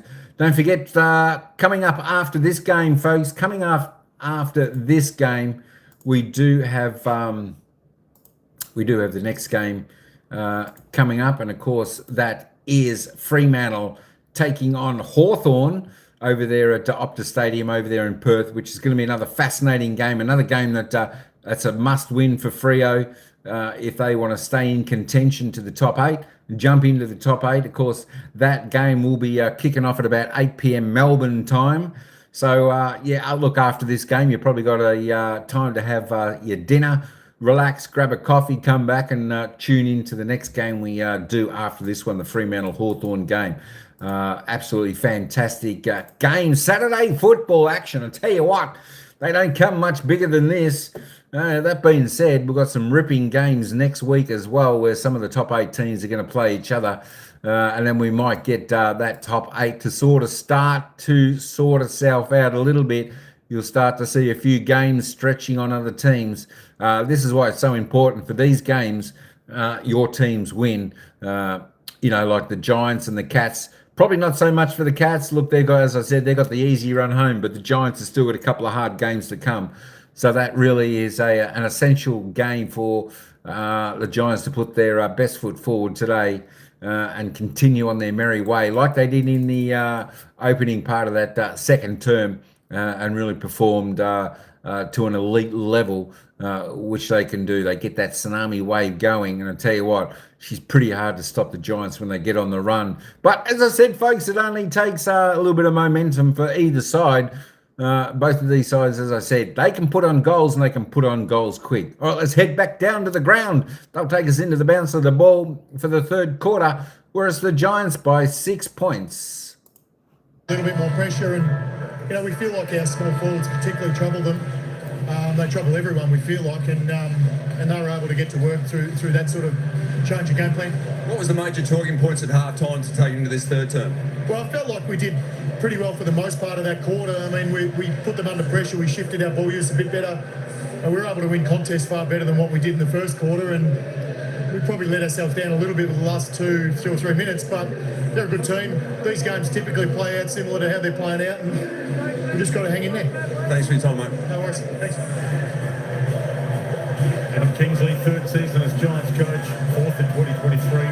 Fifth last year, they did lead by 7 goals in that semi-final here against the Lions and lost. The Lions won the flag. They were so close and yet so far on the flag last season. Genuine contender again this year. But they've begun the round 8. They desperately need this win as much as the Cats do. Callahan dominated the opening half, gets the early clearance here. Off hands, O'Connor, Toby Green hassled him out of it. Bedford went and got it. Handball smothered though. Out of trouble. O'Connor wide. Bailey Smith on the boundary. Take over. Take a free. Yeah, a bit of scragging. Might have changed the midfield matchups, Sarah. That looks like Bailey Smith running with Finn Callahan now. To Holmes. Good drop step on Jones. Hard man to get away from. Aaliyah outmarks Neil. May well be having his best game of his career. He's made 1 or 2 blues, but gee, he's been impressive, Josh. It's exciting to watch, isn't it? Long to Riccardi with the block. He turns and goes. Options have plenty to the pocket. Stringer, 3 goals. Can't add to it. O'Sullivan, O'Connor. Oh, baby. He's caught. And it might be ball, it is. It's a great result because Riccardi missed Jesse Hogan, who was wide open on the fat side of the forward 50 when he was kicking inside. He went narrow, went to Jake Stringer, but he was able to put pressure on O'Connor, and this would be massive. Yeah, a little bit Stringer-centric at this stage, but that was a great tackle. And geez, you just about put him down for these 20. He just He kept it low, and it was touching the goal. That's bizarre. You've got to pass the test, Jason. So he's still got 3. Bailey Smith. All eyes are going to be on Jeremy Cameron.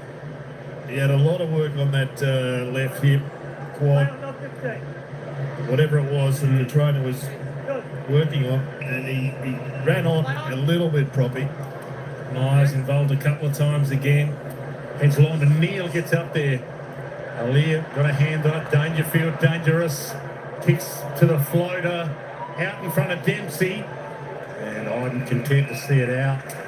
Well done, Connor Iden. He left his man. He attacked the footy. That was important to close it down. He's doing the job for Jeremy Cameron. Yeah, Cats with a few injury issues with Tom Stewart getting some work done on that ankle earlier on as well. Still have Tyson Stengel to come back in. He was an emergency for this game. Manor turns onto his left, opens it up the square, Neil in the middle of it and patted toward the boundary. It's a great fist, Connor Iden again. Really good contest. So he's got the athletic prowess and certainly the strength to match Jeremy Cameron's been really engaging. 1 goal to Cameron, but just the 4 possessions. You know he's not going to run off you much either, Connor Iden. 110 games, no goals. So he doesn't take off that far. And it's a Giants free. Banner was running off with it, but it'll come back to Fonte. Didn't know it was his. No one knows it's his. In fact, it's Briggs' ball. I can call him back. Yeah. To Iden. To Fonte. Free. Ash, you went with the fist there away from Dempsey. Safety first. Yeah, better part of Bella, I think, but He wasn't sure. He just apologised. Perhaps could have marked it. I definitely should have marked it. And Kingsley knows how important this one is. I mentioned they let one slip last year in the finals. The way it stands, they'll be there again this year. And Fonte looked like it wasn't a handball from here. Looked like it wasn't a handball from there either. Pleads his case. Sean Manor, the Curage recruit, has been fantastic since coming in. Just chips it. Big fist of Iden. Didn't kill it though. Kelly. Ash. Down the spine they travel. Whitfield opens it up with a handball behind Rouston. Smith. Knocked to him by O'Connor. Goes back to Stewart, who looks okay at the moment. Wide to Myers. It's in good hands. Geez, it's unlike Midfield to turn a ball over like that. Myers slips that to Aaliyah.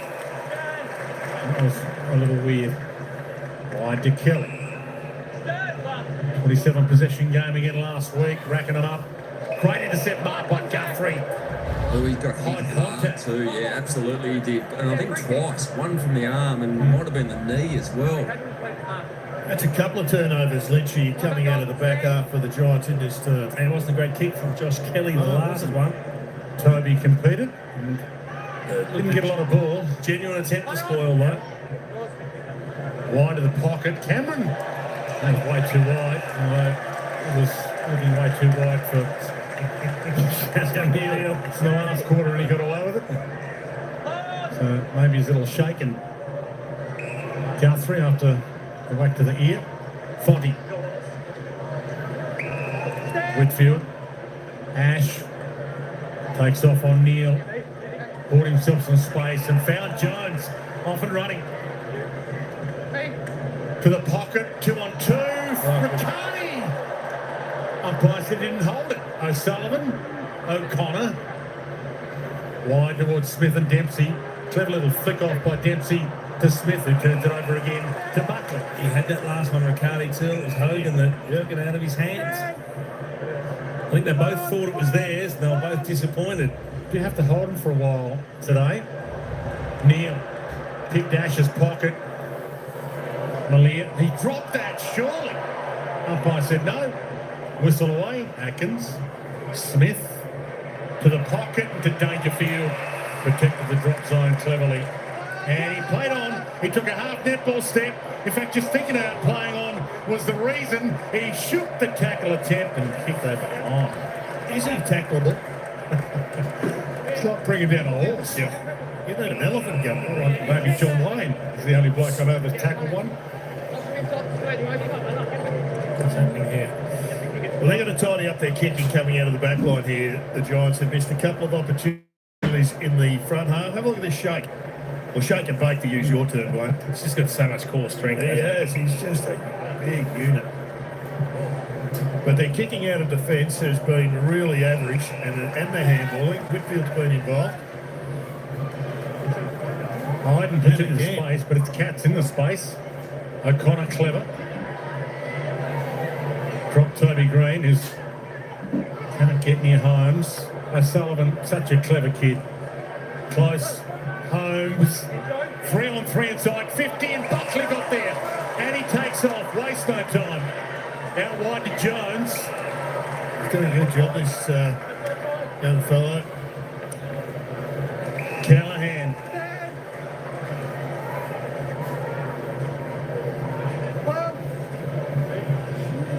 Whitfield. Central ball. Put to the feet though. It wasn't markable. And there's another man with great core strength, Tom Green. Did plenty of it, Lockie Whitfield. He's up to 20 possessions. Just missed that little finesse kick on the left foot. Callahan. All other follows him, or he just knows what's going ahead of time. Blitzars flicks it. Guthrie hunted down by Brown. Gone, surely. That is a great tackle. And a good decision in the end. He was paid from off the ball. Yeah, wasn't it? Not the umpire in control there. That was a really good, a strong tackle. And a good decision by Lockie Ash to pull up as well. Goes into space. Who's going to get there? Hogan doesn't mark it. Blitzars crumbs it to Dempsey. And now Smith to use it.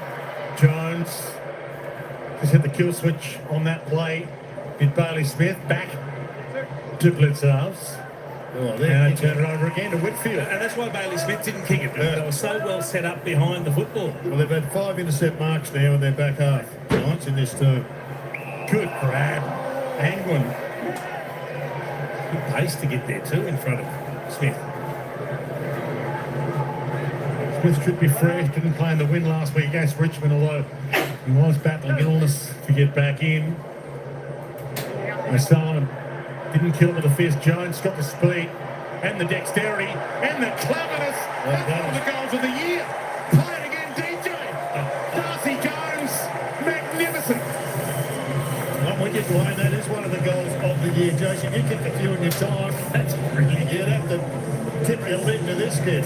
He was off balance 3 or 4 times. He was getting buffeted around, but he just stayed in the contest. He follows the ball. He tracks it all the way through. And then the little banana right at the end. Have a look at this. He's looking for the crumb. He sees the fist over something. There he goes. Half a tackle laid on him. A couple of others buffet him. And then he kicks from the tight angle. What a beauty.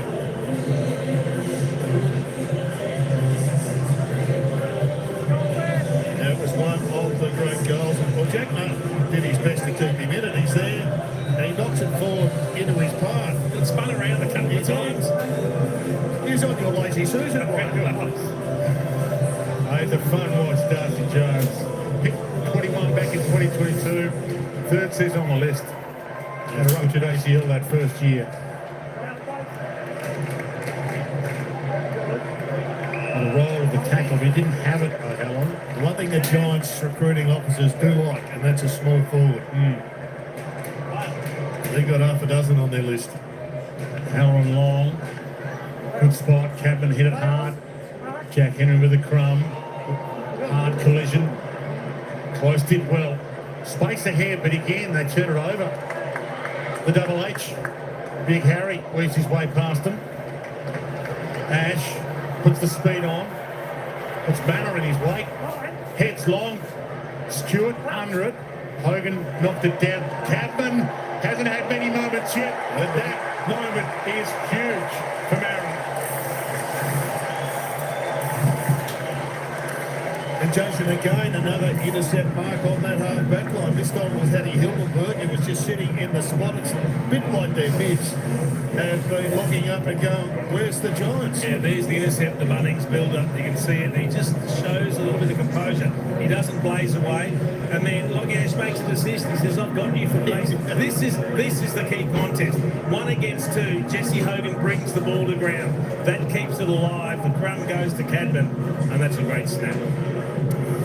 Well, they kicked a couple of great goals, but gee, Lynchy, they've got to sort out their kicking inside the forward 50, the Cats. Oh, yeah, absolutely. They're not doing their forwards any favours whatsoever. But just watching Jeremy Cameron, he does look sore. He hasn't got the power to get off the mark. And we saw that hip mobility exercises the physios had him in the second quarter.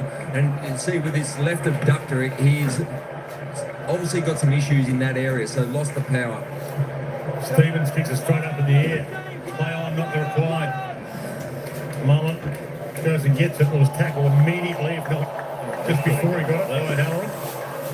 That is incredibly lucky not to be picked. Generous of them. Wasn't a good look from Jeremy Cameron, Jason. He looks like he's got a groin issue. So Ollie Henry is the sub. At least they can use him at full forward for the Cartash. Heads out wide. You wouldn't want to risk Jeremy Cameron. He's the kind of player you wouldn't want out long term. No, they won't. They won't risk him. It's obviously something they think they can manage, but beware the wounded animal. he might get 3 kicks for the rest of the game and there'll be 3 goals. They're going to need it by the looks.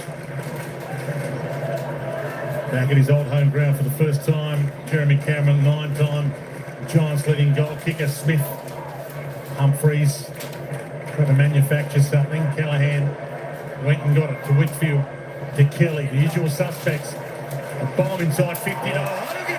Too strong. That's a good mark, isn't it? That's a great mark. Wasn't the perfect kick.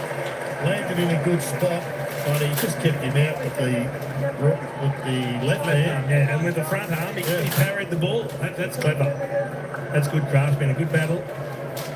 Missed 4 games this season, played 13 of the 17, jammed his thumb in a bus door earlier this year and missed 3 games and was out with both illness and foot soreness last week. He's the Coleman medal winner from last year. Well, that's where he ran. He was running right on his target. We saw him miss one earlier in the game. And sometimes you don't know that you're doing it. He thinks he's running straight, but he's not. They're just leaving the door open here a little bit, the Giants. They should have this just about wrapped up. You don't dominate good teams for the entire match. And when you do have that period of dominance, punish on the scoreboard. Martin to Holmes. Martin, we had a 3-metre wide gap there. Same boundary umpire Holmes. Heads long, Neil falls, and Himmelberg went to safety first but didn't kill it.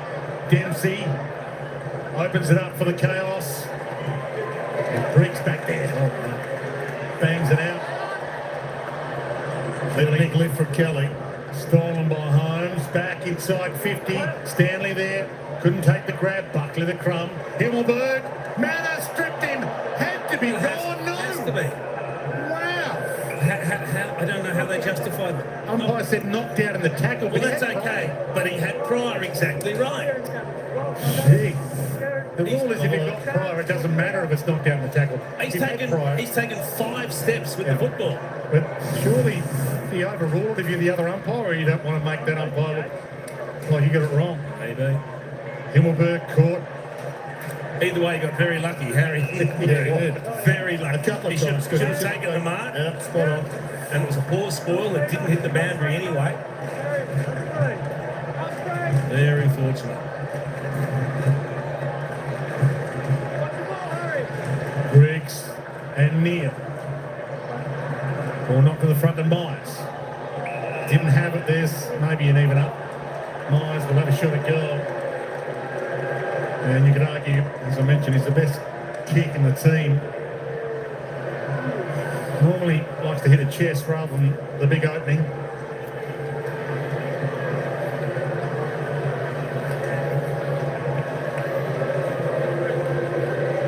Had 29 possessions in the win over Richmond last week.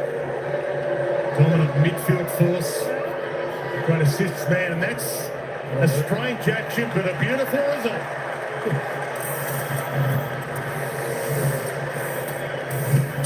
Yeah, it's a great finish. He's a bit like Buddy on the reverse. He goes out to his right, drags it back. For me, it's a little more like Jim Furyk's golf swing. Right, okay. It's one of those where you say, don't do this, but gee, it's good because he gets it in the right position at the end. He's been the most dangerous player for them. Guy Myers overplayed it, maybe a little bit lucky. It's a soft one. He can't believe it. My gosh, he said. He's a talk.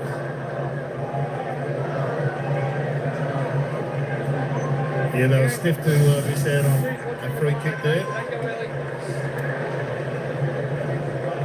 As is the trend, the goal kicker has a rest. Yeah, don't want him to get hot, right? Cats have not played the Giants here since round 1 2020. Not been here for 4 seasons. And the away team's been winning the contest between these two in recent times. Toby Green hammers it, Tom Stewart attacks it. Pumps it long. Dempsey pushed the pack out. Atkins. Tom Green with that core strength. Lifts it back. Himmelberg. Brown. Callahan. Umpire called it a kick. Atkins. Martin. Stewart. Clean bowl to Campbell, but not Smith. Turns and goes. Over the head of Dangerfield. Buckley. Dangerfield. Bowes. Ran to a jam. And that's almost on the full. Oh, no way. Must have come off. How is that not out in the full? Did he say he got a hand on it? Jack Buckley doesn't think so. I'd love to see a replay of that. Fans are getting their cage rattled at the moment. The umpires are discussing this. This essentially is a review. So is that off Buckley's leg? It came off Buckley's leg, and it's actually below the knee. It's It could have been a free kick to Geelong. It could have been. Wow. So do you want to go to the video for that in the future? Oh boy, it's a contentious issue, isn't it? How often and where can we use the replay? AI will be upgrowing soon and falling. Yes. Dempsey. He won't be able to work Empire up, should he? Hammered away.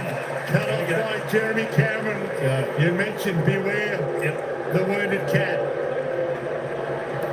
He'll only have a couple of kicks and he'll turn them into goals, and it might be all Geelong needs. Think about it. He was going to kick around the corner. Now he's going back to the drop punt. Maybe he thinks he's too far out for the round the corner kick.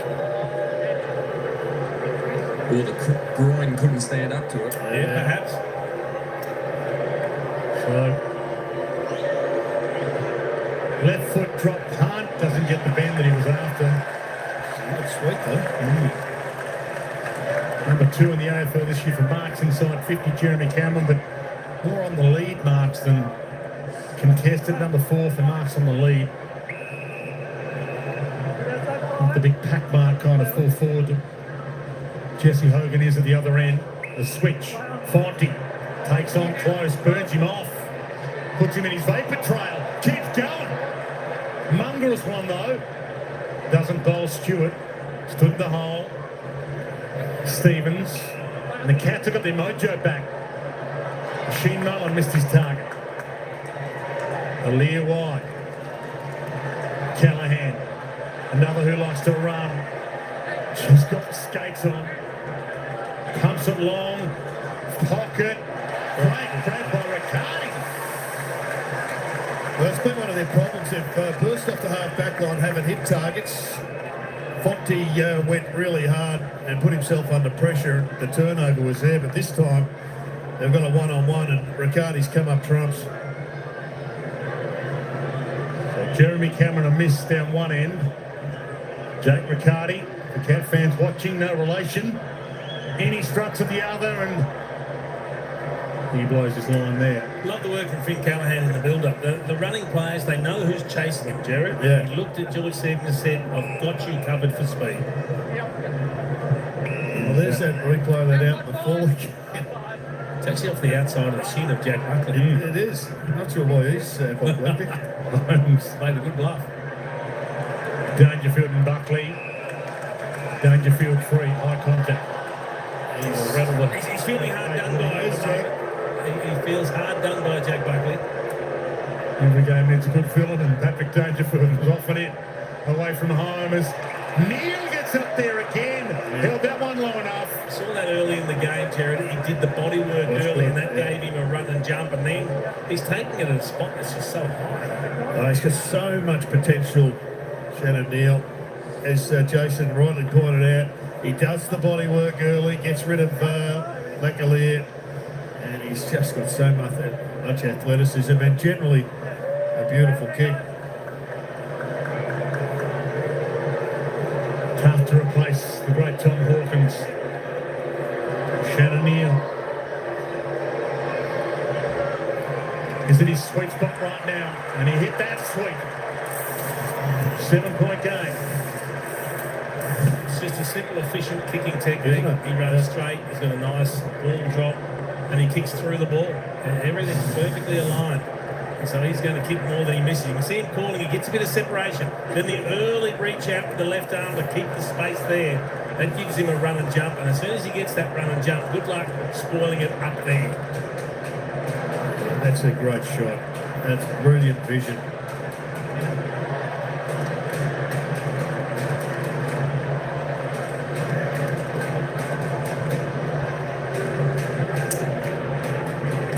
Could be anything, Shannon Neal. He could be the best forward in the game, and there's a few challenges right now. One in Adelaide, one at the Dogs.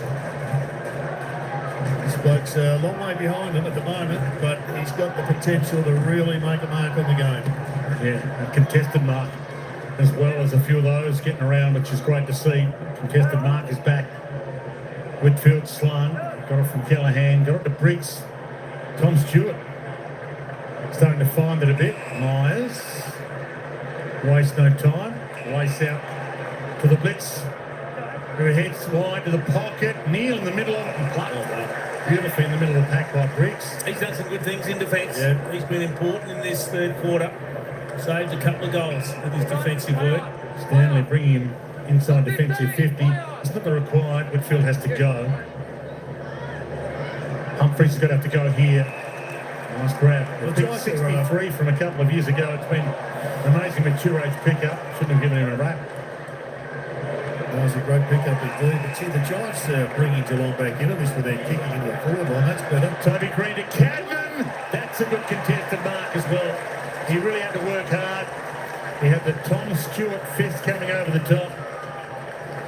Hasn't been too many of their marks, Jason, where they've been kicking it over the back with the Giants players running into goal. No, it came from that man taking a contested mark, Toby Green, because they've got this really aggressive defence, the Cats, pressing up, and they've been intercepting. We've seen Tom Stewart in this third term intercept 2 or 3 of them. At that time, it was a contested mark from Toby Green, who could then quickly play on and get it over the top. Big Giants traded up to get him. Has picked one. Oh, Cats kicked the last 2 goals of the game. The Cabin settles things down. Well, that was a goal that just needed kicking, and the young man was up to the task. But it was a contested mark, as you said, Jason. It wasn't a great kick to Toby Green, didn't advantage him all that much. And it just needed somebody to stand up. Here's the transition. And there's Green to Cadman. Just gave him enough space. It was a brilliant kick. But there's the grab.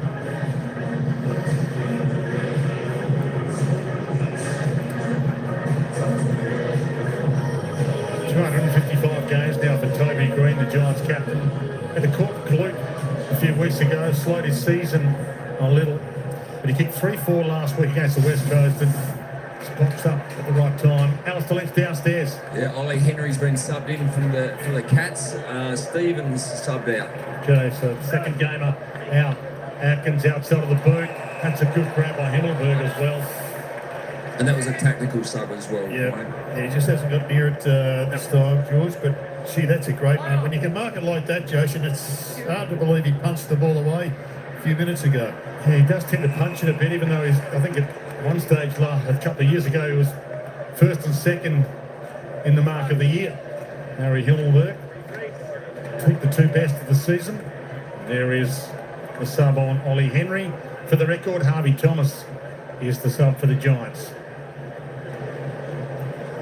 Stanley and Riccardi.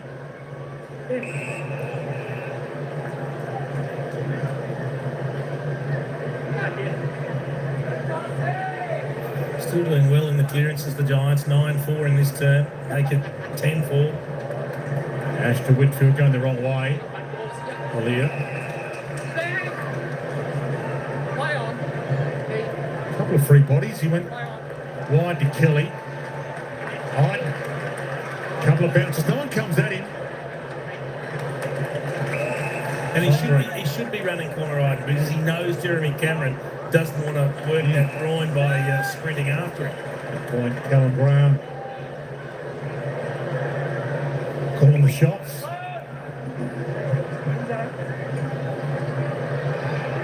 Cadman, how's the reach? Jesus, the talent, this young fella. It was just better judgment. So you see him, you see Connor O'Sullivan on the mark. Yeah. They're both like 200 centimetres tall, rangy athletes that both jumped in footy, and he just took front spot and was able to grab it. 4 years ago, Jason, he was a wingman. Now he's slowly becoming a superstar in the front half. He's had some big moments in the recent weeks. It's almost over his head. Took it at the highest point. Caught the bottom of the ball. And that would have been a goal as opposed to a metre apart. Well, it's the number one draft picks. Lockie Whitfield's having plenty of the footy. I think he's actually up to 11. 11 this term. 11 this term. And then the boy Cadman, who was going to be a plumber before he became a footballer, is now absolutely killing them. And speaking of killing, the Giants are feeding out on some really poor ball use by the Cats, who are only running at 55% in this term. That is a great style, Jason. He's going to be a talent. It's taken a while to develop. It's taken a while to put some muscle on the body. The Cats' ball use, they're kicking, it's killing them. They've got to start to hit some targets. You can't run at low 50s and expect to win games against quality opposition. Big 2 minutes coming up here to three-quarter time. Ball knocked in the Atkins direction. Ollie Henry against the grain. Got a kick away, but Himmelberg traps it. Now the Giants might get a late roll of the dice. Callum Brown. Holmes tries to cut him down. Got the long launch. Cadman got up there. O'Sullivan did well. Got a fist on that time. Bose. That's way wide. And the Giants with 1:21 left will get it inside 50 here. Looks like he's got a real appetite for it now, Aaron. does, doesn't he? Flew for that last one. They're looking for him. Yeah, I think we're going to see him and O'Sullivan head-to-head for many years to come. Lockie Ash. Freeman was there, but he missed him. Cadman turns and goes for number 4. Awesome.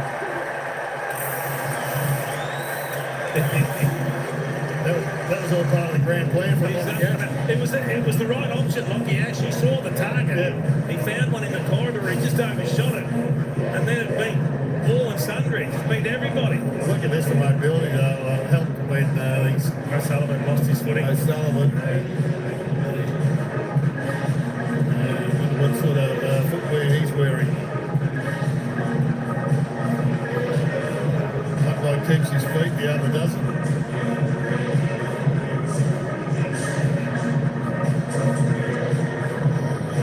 Biggest margin of the game right now, 25 points to the Giants.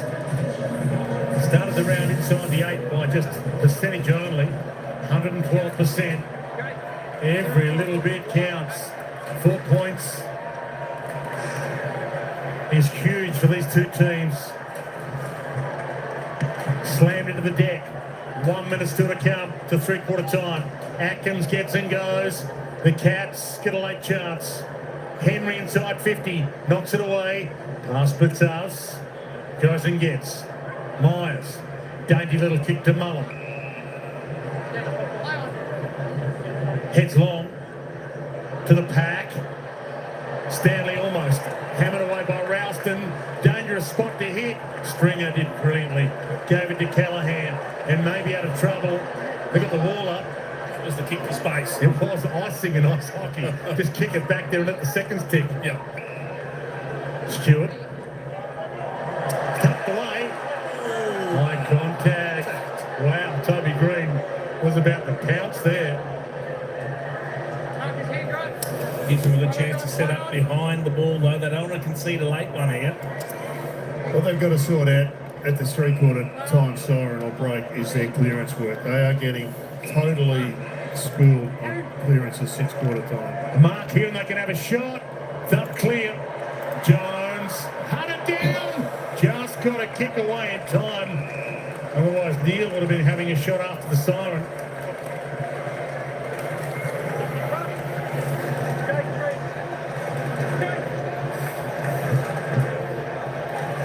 It's essentially an 8-point game. Not just the 4 points you get, but the 4 points they don't get. The Cats began the round fourth inside the top four, but the Giants want to be top four as well.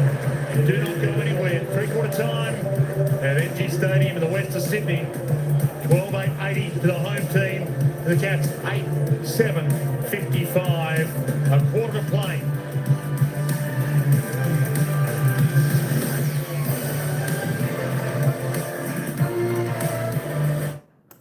All right, there we go. Three-quarter time, just when we thought the Cats were going to come back around this point. And tell you what, they got back to within, what's that, about 6 or 7 points or so. But the Giants stepped up the heat. Cats come back, but then the Giants put on a triple goal set, taking the margin back out to 25 points, 12-8-80, leading the Cats 8-7-55. The Cats only managing 2 goals, 2 in that third term. The Giants, however, 5 goals, 3. There we go. There's a ring-a-ding-ding game coming up. Can the Cats come back? Or will they just go through the motions and allow the Giants to take this one out? It's a game the Giants have to win, as we were saying, folks. Nash, how you going? 194 Sportsbook has the game going over. 194. We're up to what's that, 135, 140, still need 50, still need about 10 goals. Look, it's possible, but there was only, there was only 7 goals kicked in that term, so, look, it's going to be close, yeah, I'm thinking maybe under, but look, you just never know. But I tell you what, the Giants are really stepping up, real workmanlike game from them today. Let's just pop over now and have a look at the goal scorers, see what's happening. Of course, Aaron Cadman, he's leapt to the top. He's kicked 4 goals, 1 of his 9 disposals for the Giants, doing fantastic. Of course, the package, Jake Stringer, 3 goals, 2 he's kicked. Darcy Jones, Jesse Hogan, still on 1 with Toby Green, Toby Bedford, all singles with Callum Brown. And of course, for the Catters, Shannon Neal tops their table now with 3. Graham Myers, Manna, Dempsey, Jezza Cameron, Jake Bowers, just the singles. Of course, Paddy's still unable to get that goal. He's been out of the game. Will he come into the game? Of course, the milestone man, Lockie Whitfield. Let me just recap what game it is for him. Lockie Whitfield, that's right. It's his 250th game. Lockie Whitfield, well done. He tops the table with 26 touches. He's having a cracking game. Lockie Ash on 22. Finn Callahan, 21. Best for the Cats, Graham Myers on 20. Tom Stewart, Bailey Smith, 19. They really need to come to the fore, the 4 players for Geelong. Of course, Bailey Smith, he needs to fire. Max Holmes needs to fire. Max Holmes down there just on the 13 touches so far for the Cats. Really unusual to see him have a quiet game. Jezza, Jeremy Cameron, of course, Danger. They all need to fire in this last quarter if the Cats want to have any chance at all of stopping the tsunami happening around the ground at the moment. The Giants are just playing way too good at the moment. You know, as I said at halftime, though, it's teams have got to take their moments. Teams have got to take their moments.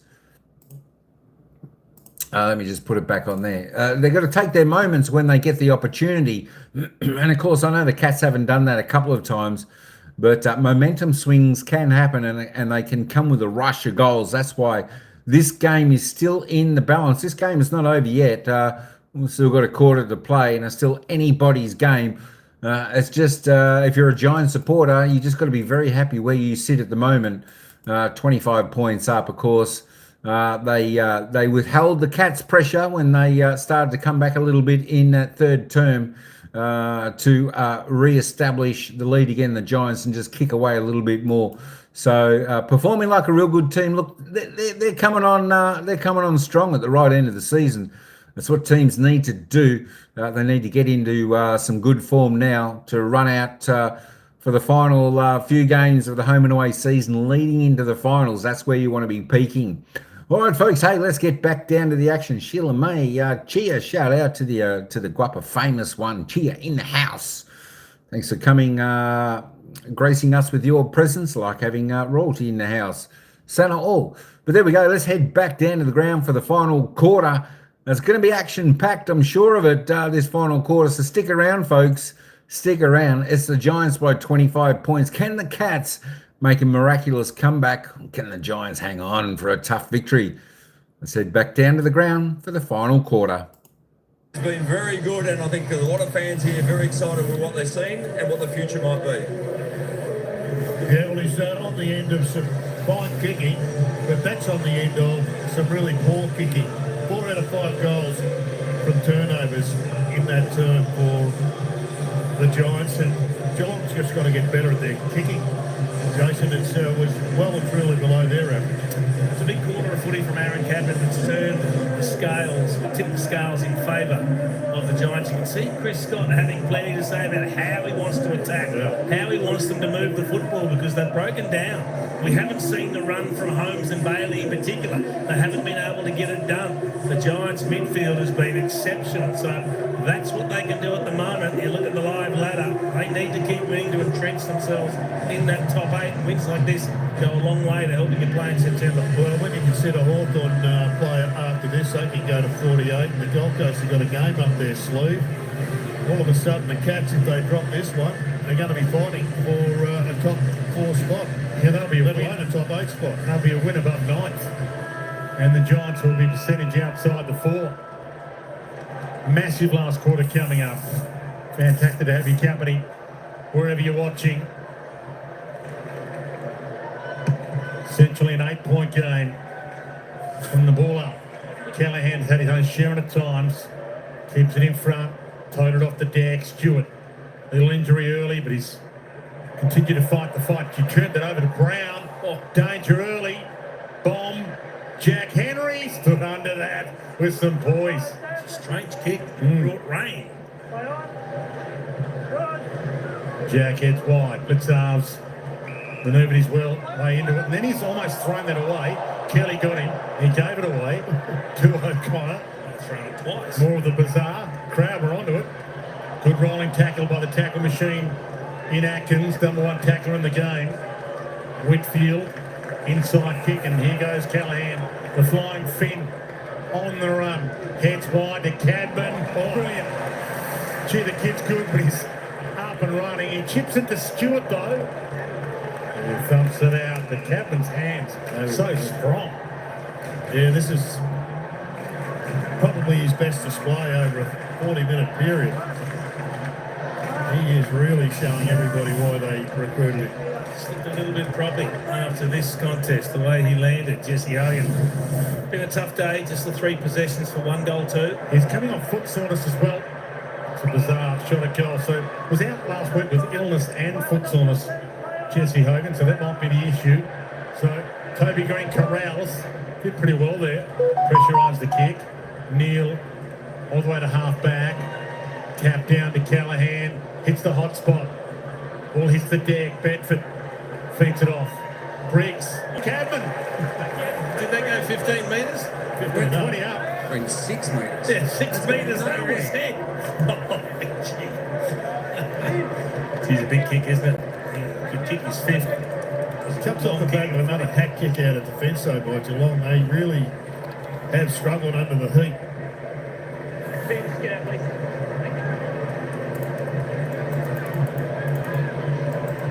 For his 5th goal of the afternoon, and that is pure.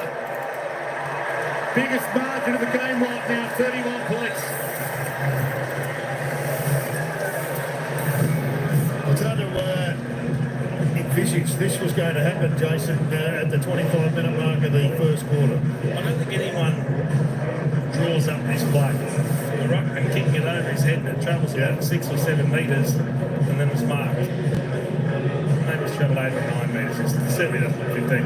But he's been exceptional. He had that monster third term where he kicked 4 goals. Now he's kicked the bomb from just outside 50 for his 5th, and they've got some real breathing space.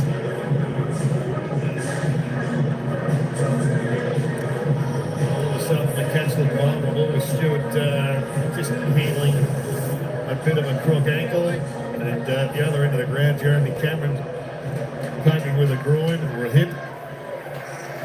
There's a lot of Cadman on that list, isn't there? There's a lot of Cadman. 5 of the last 7 goals. The gun kid in game 52. Over to you, Cats. What do you got?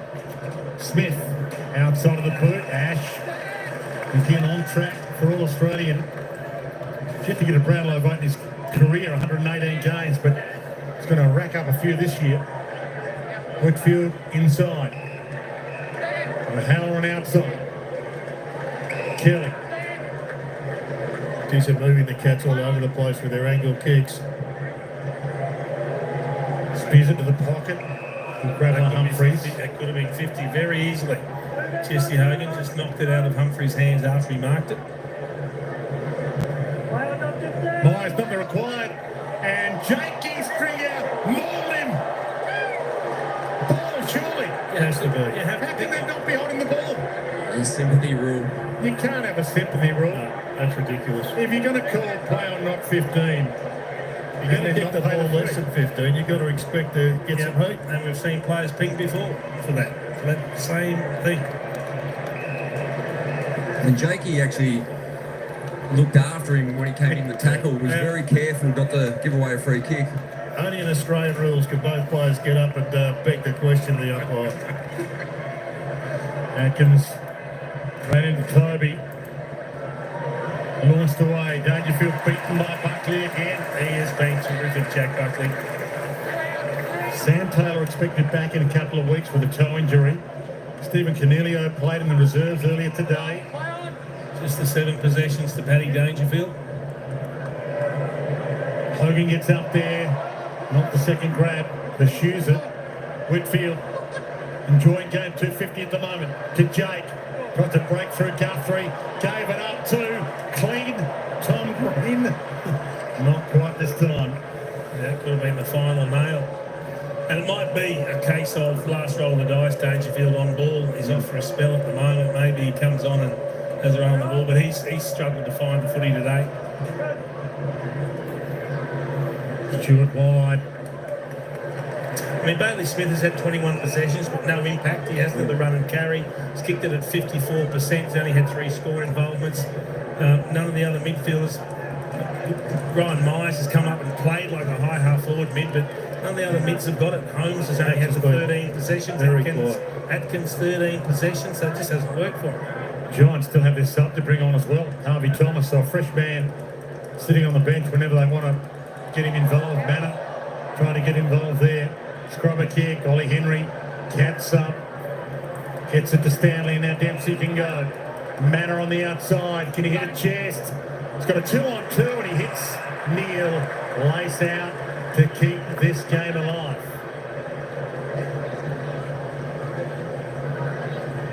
Hush the crowd a little. 6 games to come for both teams at the conclusion of this before finals.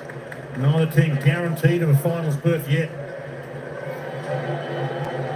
If he kicks this, I'll show you something that happened in the build-up, right? Yeah, I'm looking forward to that. He kicked it. I'm thankful that he kicked it, just so I can see it after the pre-promote. Well, he's been solid, Shannon Neal, but you need to understand which way you're going in this game, Jerry. Yes, always are. So have a look at the ball on the ground here. What is Ralston doing? He's kicked it 20 metres along the ground the wrong way. And that's allowed them to go forward. Coach said keep the ball moving, Jason, but not to that degree. It's the wrong way. Well, that's hard to defend. I think he just forgot. I think you're spot on, Jason. It was a terrific centering kick. Gives him a little chance to think that'll go down as an ineffective kick. Gets a goal assist for that. And it is a little weird that someone can forget which way you're going. Has happened a bit over time. From the ball up. Oh, here goes Halloran out of the middle with some speed. Put it on the deck. And now maybe puts it on the chest of Riccardi. Jack Henry closed it down. It was a good clearance though from O'Halloran. He burst onto it. Had the bounce, drove it deep. So they get the ball deep forward to get a chance to lock it in. Yeah, 34 to 24. It's been a one-way slaughtering since quarter time. And he was matched up with Bailey Smith there at the centre bounce. Back into play. And a Kobe. That's a free Got kick. it. Oh, and he gives him one. A little bit of a push. I don't get why you do that. Toby. You risk giving the kick away. Something always seems to happen when Toby Green's around. He's like Scooby-Doo. He's always there, but it's never his fault. Well, I'll tell you what it is. It's an important kick. They need to steady. They need to get that margin back over 5 goals because Geelong is still sniffing something here. Back pedals. Well, this will be 5 goals from clearances, if in fact he nails it. I'm just looking up the career record for Scooby-Doo. Never Scooby's fault, Jared. But he's always around it. In comes Toby. That's massive. Captain's goal. Was the answer they needed after Shannon Neal had picked one at the other end. And they just continue to do such a good job around the clearances. 5-2 the clearances early in the third term, 6-2 the inside 50. So they're playing the territory game. That's where you want to be. You want to keep away from the dangerous areas for the Cats. And it was just the left arm over the shoulder from O'Connor. And Toby just likes to let everyone know what's going on. I want to know who Shaggy is.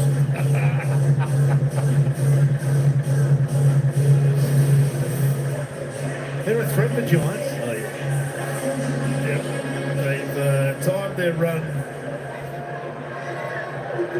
with not a lot to spare, but they're coming good now. They beat Brisbane a couple of weeks ago, so they're getting some scalps. They're out of the 8. They've won their last 3 games, beat the Lions and the Suns, who are in pretty good form at the moment. West Coast Eagles last week, in the game where they weren't really threatened at all. The training drill in the end, they kicked the first 4 goals of that game last week against the Eagles, the Giants, and won by 10. That wasn't a test, but this is. They were down by 18 points early in this one, the Giants. They're not home yet. Smith out wide. Angwin got there. Put his body on the line for that. Good spoil, not much of it. He went hard, put the fist on the ball, really well done. There are a few players playing to stay in this team. As I mentioned, Canelio played in the 2s. Sam Kane not far away from being back. Got some players out. Holmes. Possession's 9/10 of the law though, Dwayne. That's what's yours until it's taken from you. Yeah, that's probably the thinking of Ryan Angwin in game 23, Harry Rouston game 12, Joe Fonte game 15. Play well, make it someone else that goes out. Knocked down to Manor, breaks through a couple, but not Angwin. He's had a couple of really good efforts in the last few minutes, England. He's got to work on his disposal, but he's really started to make a mark. Ash with the dash to Buckley. Bedford flies, got it to ground. Cabin, good Clark in return. And now Jones skips it to Riccardi. That wasn't a handball. He gave that to Henry. And now the Cats on the rebound. Could maybe steal one back. Henry waited for the chest mark. Ball knocked down towards that Callahan Manor contest. Rouston. Okay, we're going this way, are we? All right. Out to Brown. Chips it inside to Riccardi. Off the back of an England spoil again. Yeah, he was good, wasn't he? Really? Oh, that's 50. That's it. Against Ryan Myers. Just wanted it in the middle too close on the side. It's not a free kick that I particularly like because that's not impacting the player's ability to go laterally or play on or anything. Not affecting his ability to kick the footy. But it's a heavy punishment. And this should just about make things comfortable for the Giants.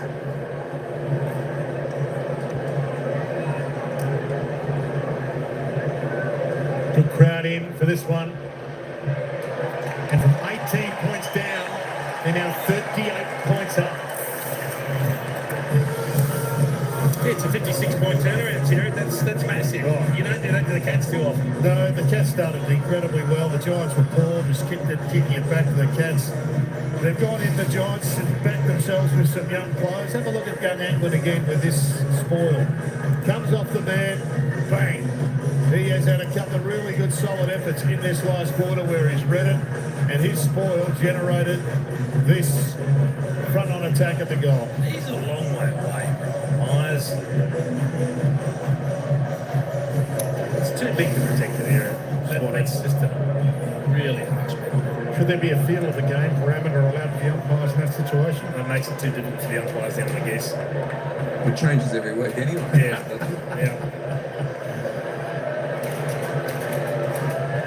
Nice sarcasm. I like it. Yeah, he's in this move down there. He'll be doing the post-game interviews for us as well. Mullen squeezes the kick to half forward and the fifth win again.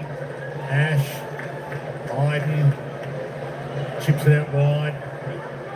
Toby got a hand on it, kept it alive, and splendid tackle laid by Bedford again. Toby jumps in just to add a little bit of weight. It's very much reflective of what happens too often in umpiring. Though the protected zone was forgotten about for the first 15 weeks, then there were screams for it to come back, and now it's back with heat. Brad Johnson's been the leader of the charge, leader of the game. It's a couple of good tackles from Bedford on Bowes in the space of 30 seconds. The second one gets rewarded. He's been good, hasn't he, this guy? Picked him up for pick 42, they traded. Yeah, but Melbourne, pick 42. It's part of Melbourne's Next Gen Academy. So you don't normally get academy players out of clubs. Jesse Hogan is working his way back into some form after missing. Cadman wants it. Oh, shanks it. Stringer nearly plucked that.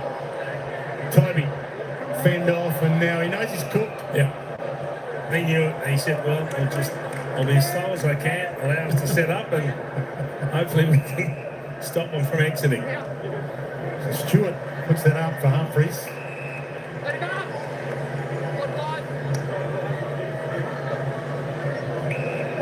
Guthrie. Not the required, so Sullivan gives it back. Go get that. Bowes. There's a late inclusion last week for the Cats. Kept his spot in the team. Jack Bowes. We've got a couple to come back as well. Tyson Stengel. Cats hope will be available next week. Atkins turns and goes and thumps it. Hits a pretty good spot with it. Flicked to Tom Green territory, and here comes that orange tsunami. Darcy Jones takes them all on. Hits wide. Little too wide. Touched. Henry heard the call. It's not often the kid with the lid makes a mistake, but that was a really poor decision. Should have been the handball. It cost him. Atkins to Holmes, who goes all the way home to Dangerfield, who leads it. Keep the door open a little. Yeah, it was strange because they had the support run, and then they kicked the ball long turnover, bang the other way. Everyone was charging forward. He nearly had too many options, Darcy. He did. And then, you're right, he probably should have drawn, given the hand pass. He had runners in support. And then he probably ran away from them, turned it over. Well, every comeback starts with one goal. And they need the likes of Holmes to really have a good 10 minutes. Courageous from Dangerfield. He must have known where the goalpost was. Particularly when you haven't had a lot of it, there'd be a great temptation just to say, I'll grab this one. You see he turned around and had a look at the goalpost, but that's a little close for comfort. Close.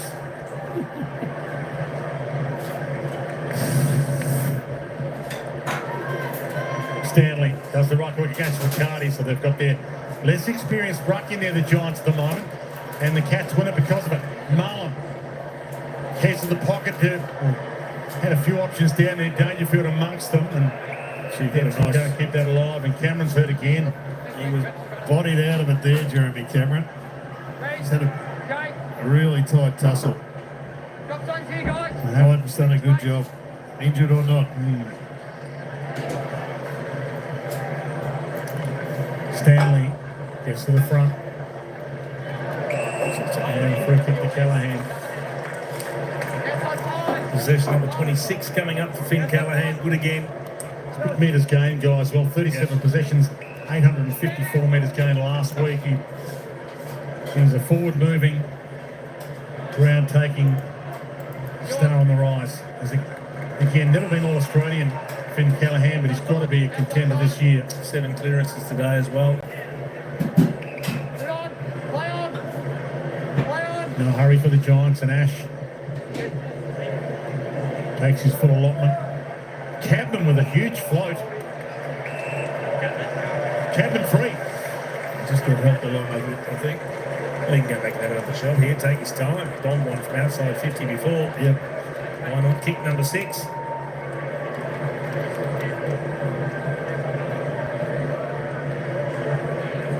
Not a lot in it. No, just a little nudge forward.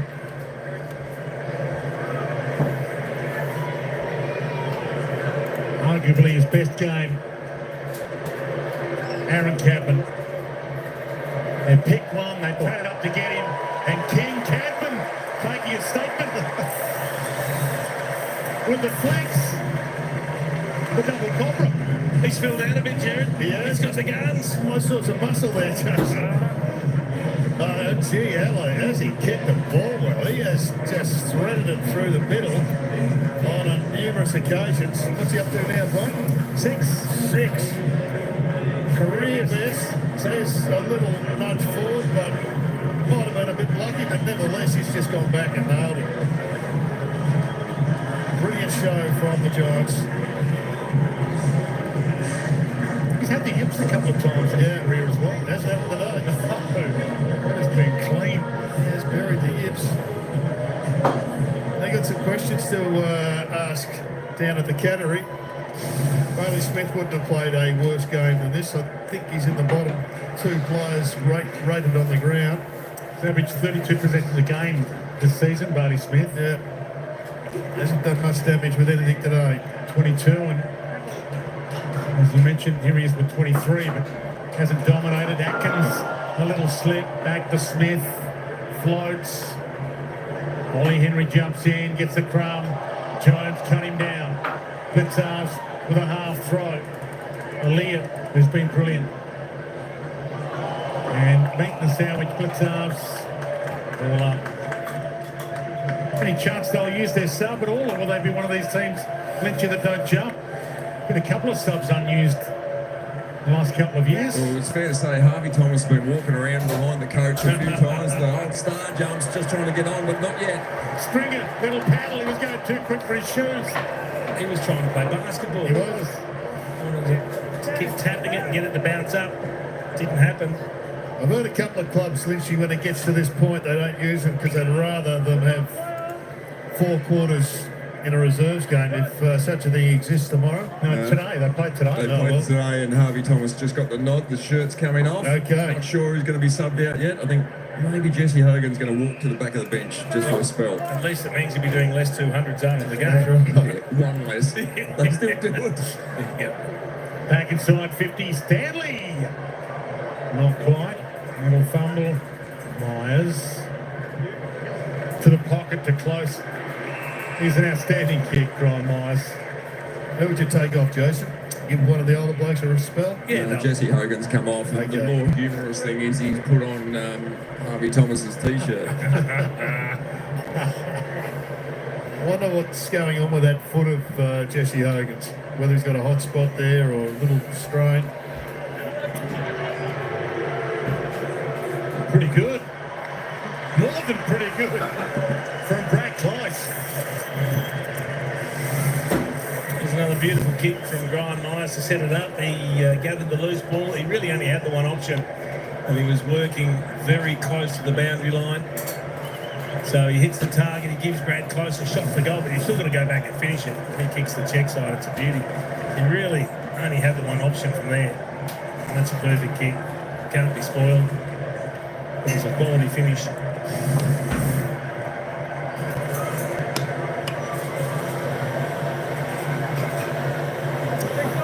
Jason, I've put the call in to the smartest man in footy. There's the tight top.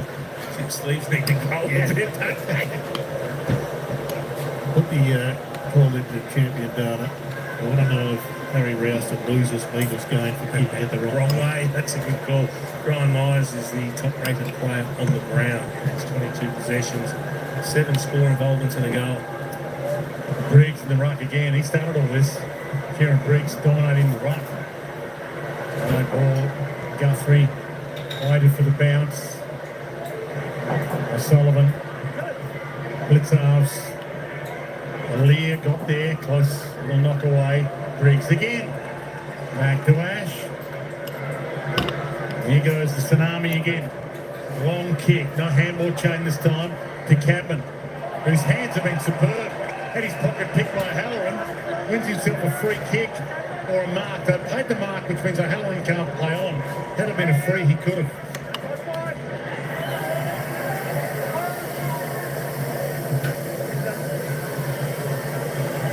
Stringer in there, Brown in there, Stringer in there. He's having some fun. He's Jakey boy. Number 4. He's been good, hasn't he? But that's something you don't see very often from Geelong. The ball crumbs down on the ground. There isn't a Geelong player anywhere around. And that was almost a slow motion front square crumb. You can see him, he just backs off. Sits up, everyone steps back. 4 Geelong players looking at each other. He's got his hands in the air going, well, what's going on? I flew to try and spoil it. No one came in. Finish again. I'm not sure who had responsibility, but Tom Stewart was sitting at the back, looking to be the deepest defender. Holmes at the front, Guthrie on the sides, Yeah. and Martin behind him. He's been handy since he came back into the side a month ago. I think he was a sub and he kicked a couple of late goals against the Suns to get him over the line. Smith. Callahan hassled him. Atkins went and got. Little chip is good to Ollie Henry. He can go back and maybe wallpaper over a couple of the cracks. Kicked the goal last week. Looked to be getting a bit of his old form back. Got a full game against Richmond after being the sub a few times. Sub today and he's on the score sheet. Ollie Henry.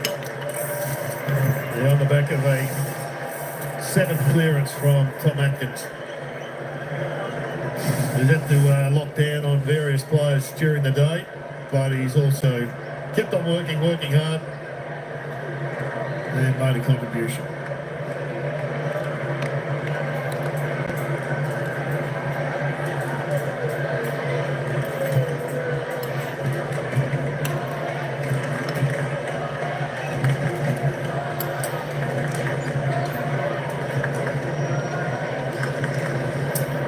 To explain to me, Jared, why the sub comes on, kicks the goal, and then has to go off for a rotation on the bench. I gave that trying to work that out 10 years ago, Jason. But I can tell you that Harry has lost 40 metres of metres gained. For kicking it the wrong way. Wrong way kick. You can see Ollie Henry went straight off after he kicked it, and then he was standing there waiting to come back on. It's bizarre. 2 rucks collide, a little jump and bump. Ruck action, which is a little bit different to the wrestle in the middle we've seen the majority of times. Callahan, another flick out. Halloran hunted down. Atkins been arguably the Cats' best. Caught. Myers would be a contender for that role as well. Cats' best. Little paddle. Briggs with the brute strength to get him off it. Tom Green. Halloran. Has Cadman got a 7th? He was there. He was too. Big Thomas jumped in front, the sub. Dicked his pocket. He's a super consistent player, Tom Green. He just every day gets the job done. And you'd have to say from Whitfield, 31 touches in your 250th, you've had a pretty good afternoon. 457 metres gained, 5 score involvements. Harvey Thomas just on. Fresh leg. It's markable. It's in the field of play. Kevin got up there. O'Sullivan tried his heart out. Guthrie. Play it, the umpire said. Trouble the required to Stewart. Aggressive down the spine to Humphreys. Flicked away by Thomas, but illegally. And is that 50? Depends on which umpire, of course, in those situations. Often that does get paid. Wilson Humphreys.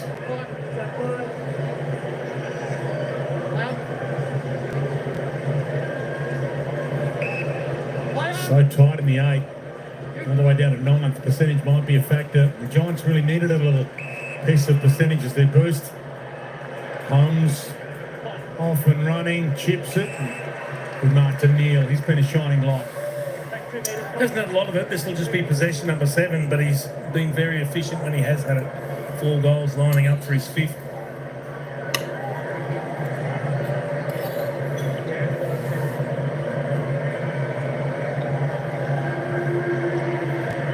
Got to be reasonably happy with a 5-goal day. And he's had a 5-goal day. Shannon Neal. Just got that magnificent leg. Beautiful kicking style. Been ticked off by Jason Dunstall. That's good enough for me. There's a lot more goals that he needs to kick if the Giants are, if the Cats are going to have an impact in September.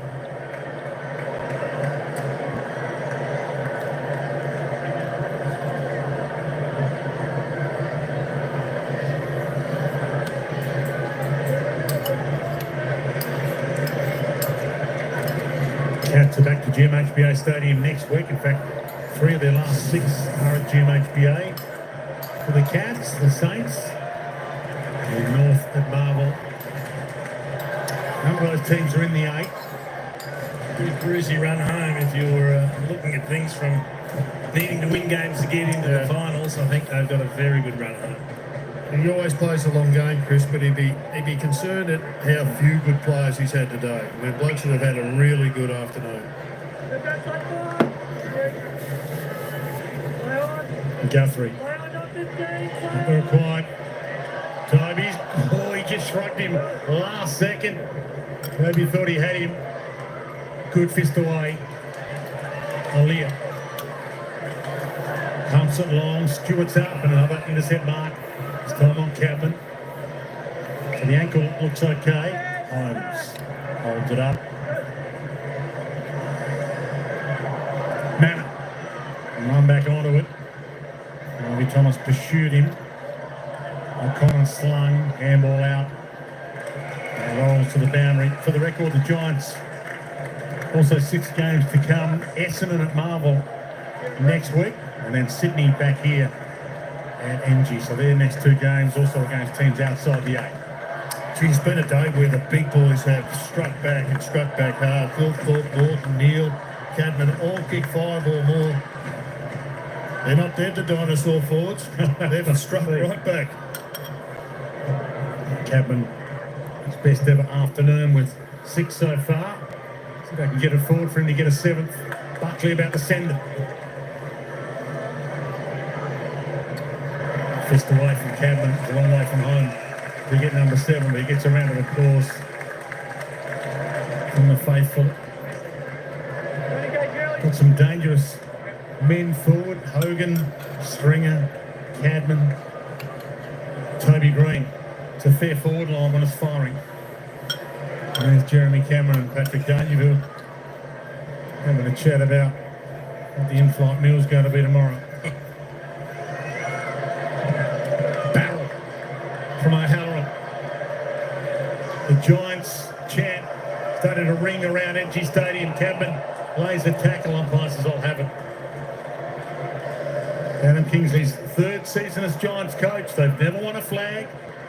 Made it to a grand final but couldn't get the deal done.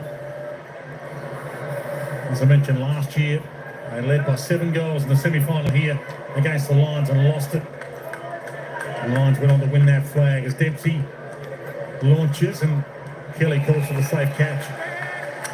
He's also working his way back into some really good form in the last few weeks.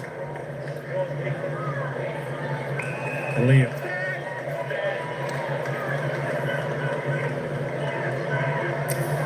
So you've got some good defensive stocks, the Giants, Jason. Sam Taylor out of the side. They've got Himmelberg, who plays on a peripheral position who could easily play through the middle as a key defender. Round of applause there for the milestone man in Lockie Midfield in game number 250.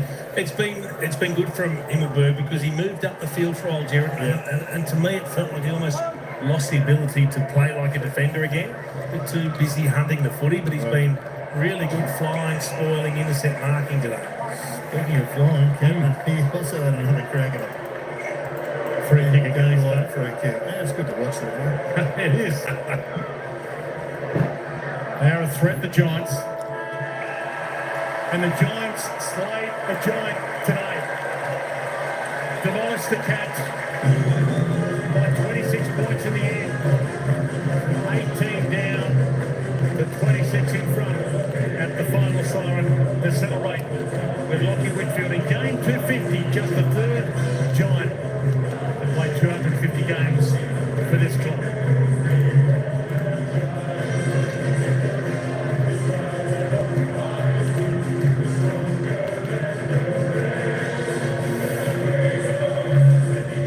Possessions in your celebratory day.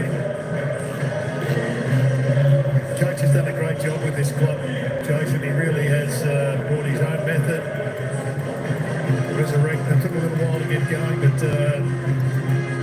they are a powerful unit now, and they've got their best side in. They've got a couple more to come in.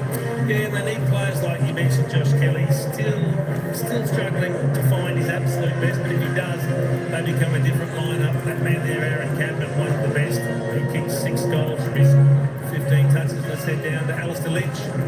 Thanks, Jace, here with the man at the moment, Lockie Whitfield. You've been pretty happy with that win after a sluggish start. Yeah, they came out of the gate, so we couldn't really stop it early. So to be able to stem the momentum late in that first quarter, then get our sort of ball movement and pressure game going from then on in, it's really pleasing. We're in some form now. We're starting to find ourselves again, so it's really enjoyable. Yeah. Absolutely, there's 4 wins in a row, and it hasn't been all your way through the games. You responded each time they challenge you. You've got a bunch of young guys that are standing up as well to compliment your old experienced guys now. Yeah, absolutely. We've sort of been hanging on to these younger blokes all year. They've sort of kept us in it, I reckon. Like, you know, Darcy with his speed. I think Cat just kicked 6 today. It's such a pleasure to play with these blokes. They just keep you feeling good. They make you enjoy your footy. So, we're finding some form, as I said. It's really enjoyable.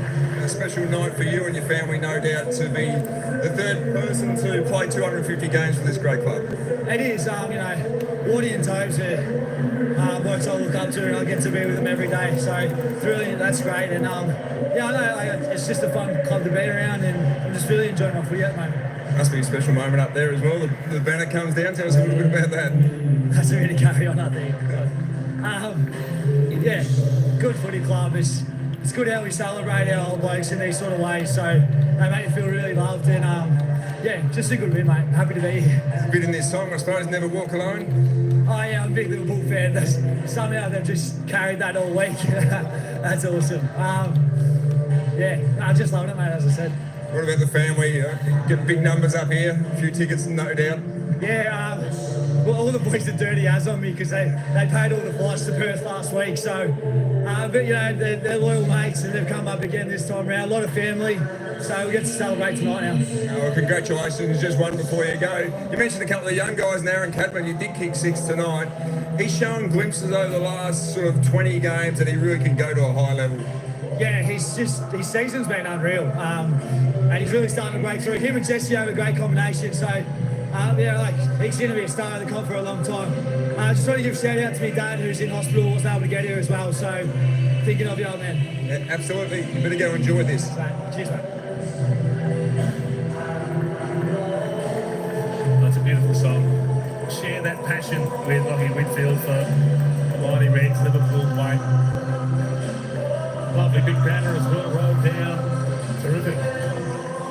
And who knows, these two teams could be back here in the finals in September.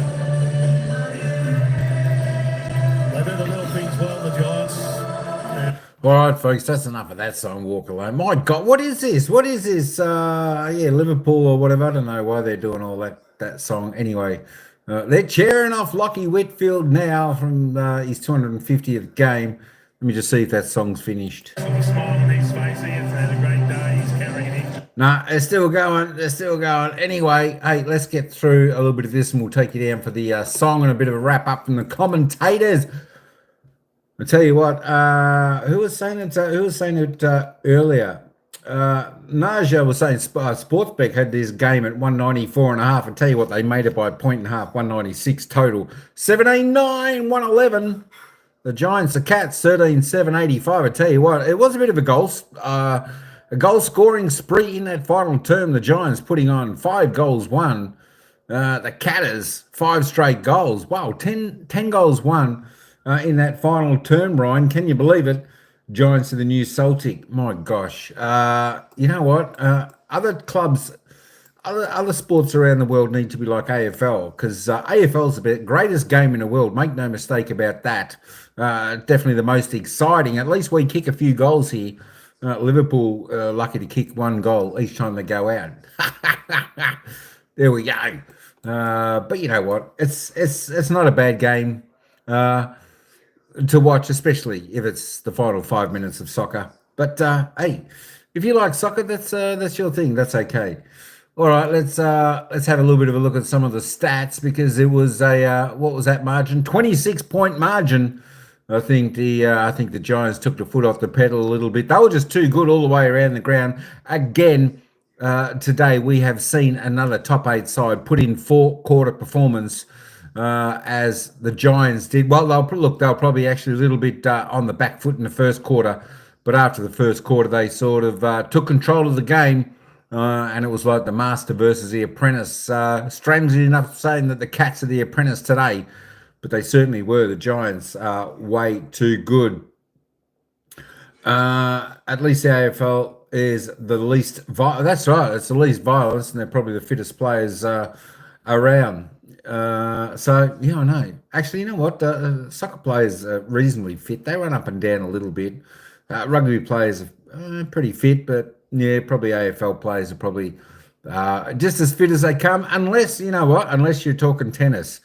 Tennis players, the men's tennis players, they're going to be super fit. I was at the Australian Open once, and holy moly guacamole! I was amazed by the speed. The guys cover the court and how hard they hit the ball. Tennis players is definitely super fit. While we're still waiting for them, let's just quickly duck on over and have a look at the goal scorers. Aaron Cadman tops the table for the Giants. He kicked 6 goals, 1. Your little beauty, 6 goals, 1 off 13 kicks. Excellent job. Jake the package stringer. Tell you what, when he's up and firing, they're a different team. You got to love that, Jake the package. He kicked 4 goals, 2 off his 8 kicks. Great to see him back in action. Toby Green, 2 goals. Jake Riccardi kicked 1. Darcy Jones, Jesse Hogan. Jesse Hogan only had the 1. There we go. Callum Brown with the 1 for the Catters. Shannon Neal, he had a pretty good game too. He kicked 5 straight. He was kicking them ring-a-ding-ding straight. 6 kicks, 5 goals.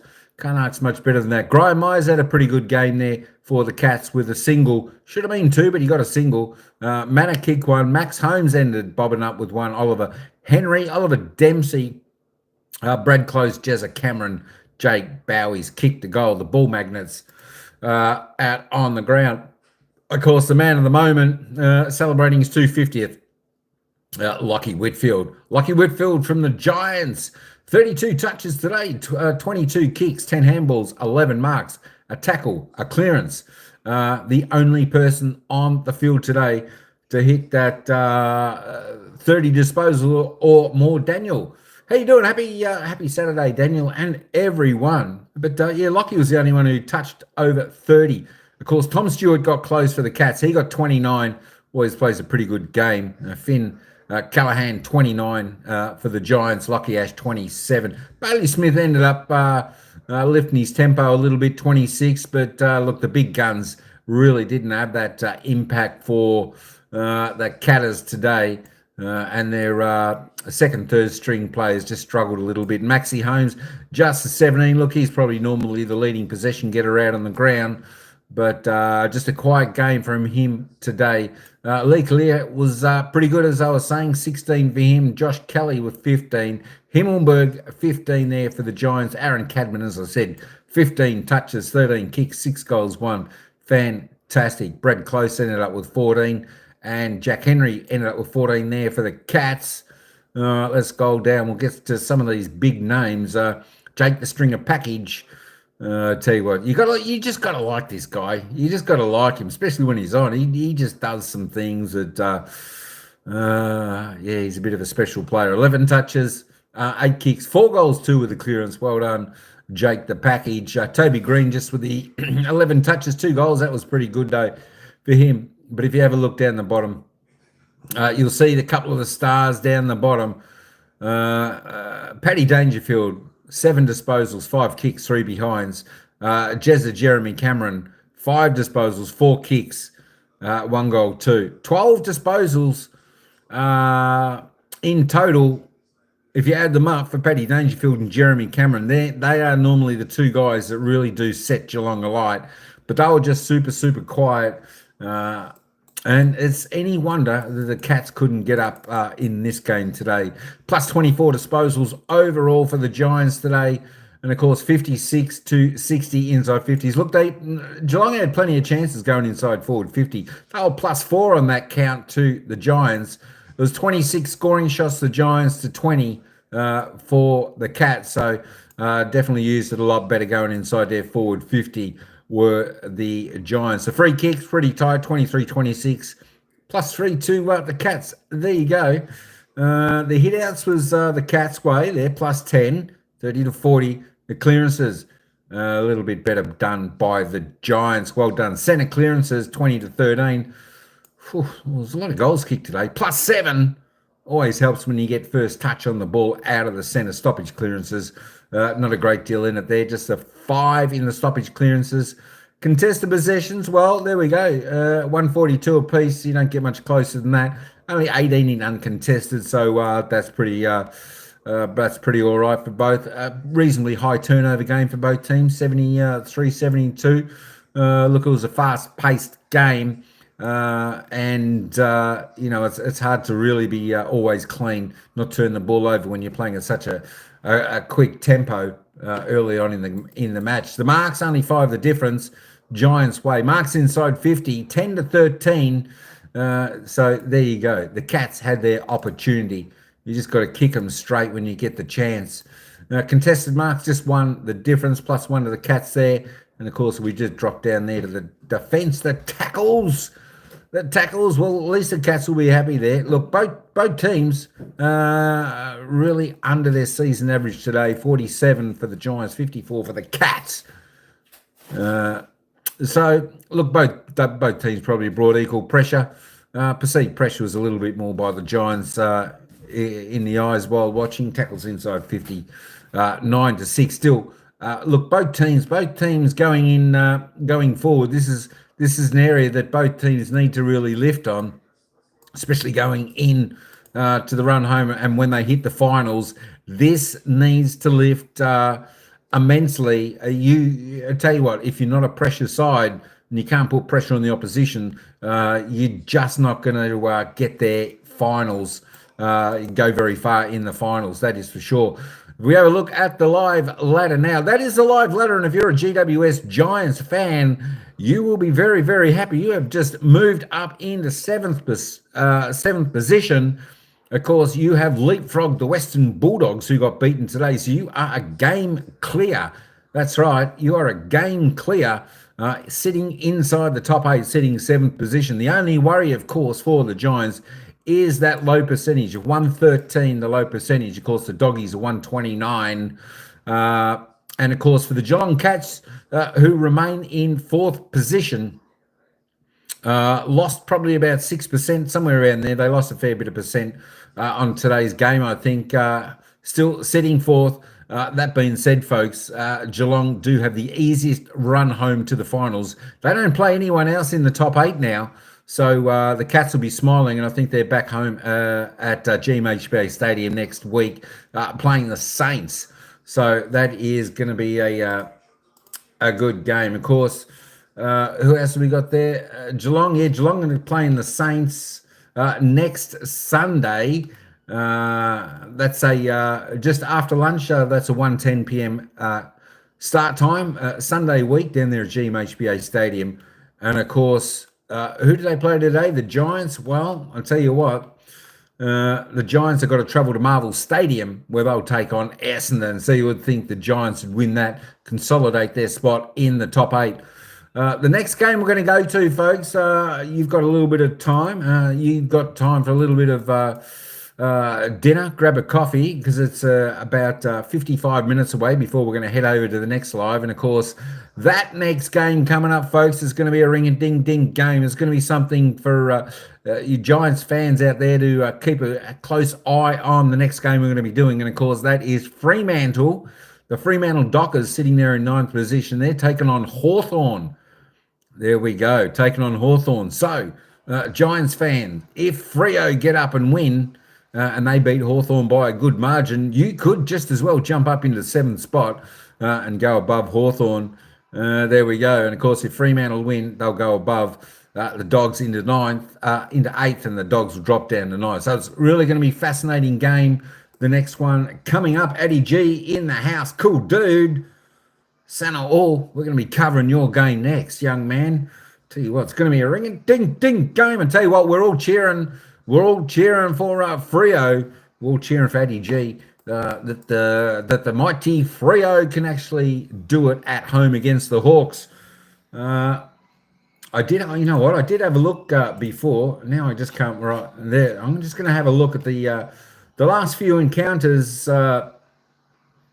The last 3 encounters Fremantle and Hawthorn have played. Of course, Fremantle have won 2 out of the last 3 games. So there we go. Fremantle actually won by decent margins, 2 of the 3.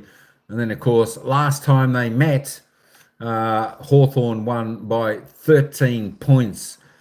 So there we go. So it's going to be a really interesting game, a game board. It's going to be an interesting game, that one. Eddie G string on his guitar. Get that guitar, pluck those strings, get the songs going. Eddie G in the house. He's a cool dude. Tell you what, if you haven't, hang on a minute. If you haven't, let me just put his channel up. That's Adrian's new channel again. So if you haven't connected to Eddie G, let me just put it up. Addy G, new channel. Post. There we go. So that's Adrian's other channel. So make sure you jump over there as well, Manny, and Game Board and everyone else in the chat. Get onto that link. That's Adrian. He's the famous Adrian Sports and Karaoke channel. That's what you might have known him as before. But his other channel has taken a little bit of a rest at the moment. So he's got these channels up and running, Adrian, and of course, Eddie G in the house. Cool dude. Get on to him, his channel. And of course, don't forget, if you haven't already if you haven't already got onto a game board,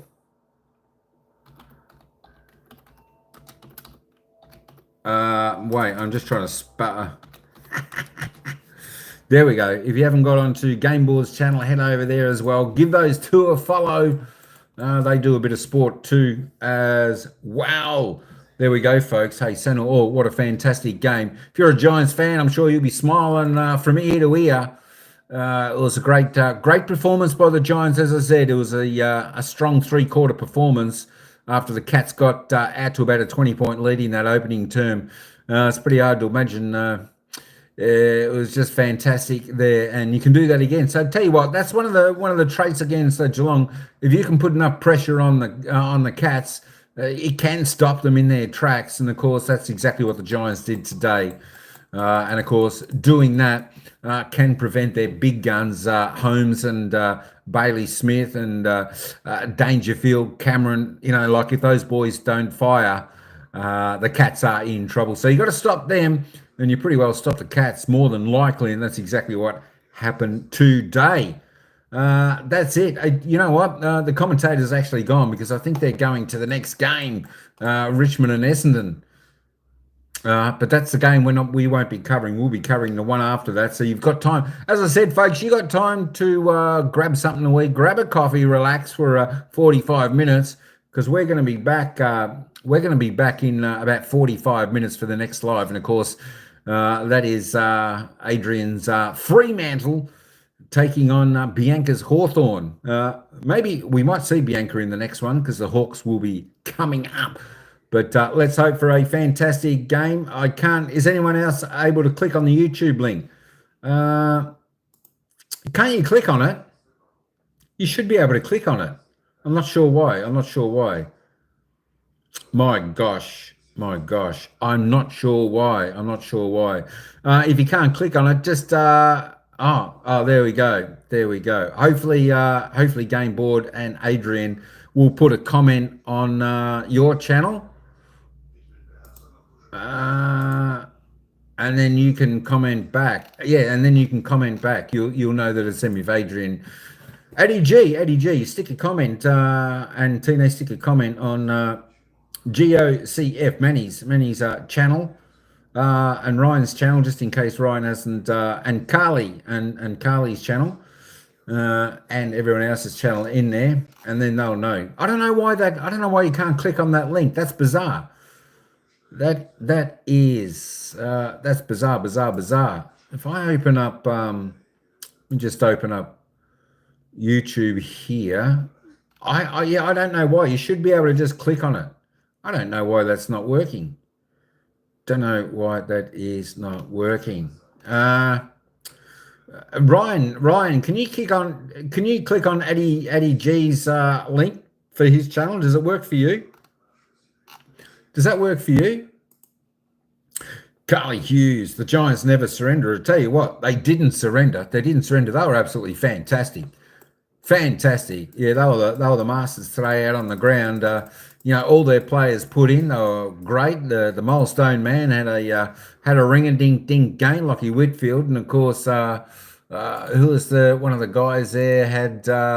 Aaron Cadman, was it? 6 goals. He topped 6 goals there for the Giants. And, of course, Jake String with 4.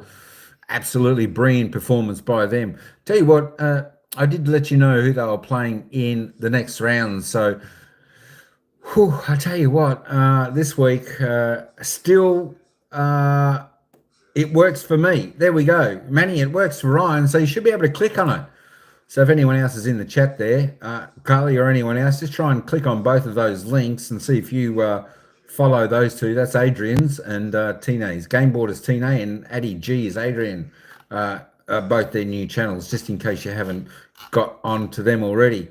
That'd be just fantastic. So hopefully everyone can do that.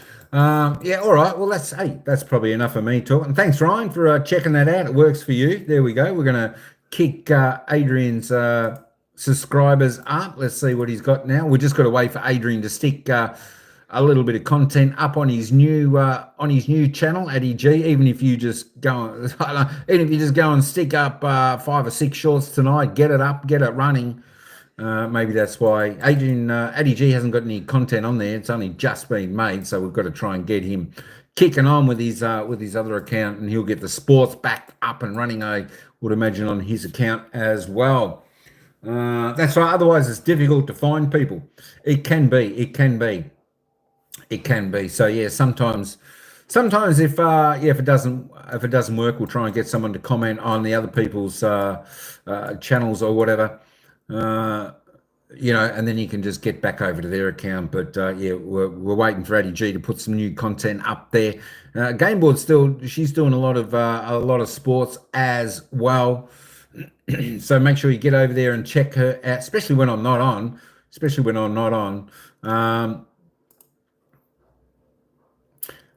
I was like, you know what? I was actually, someone asked me if I was going to do some NRL, some of the rugby on this channel.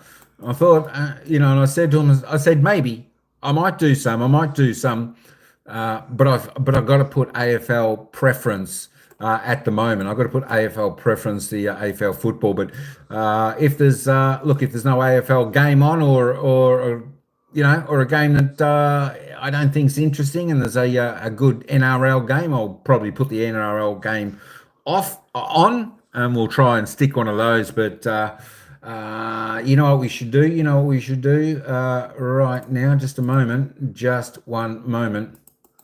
We should copy. Let's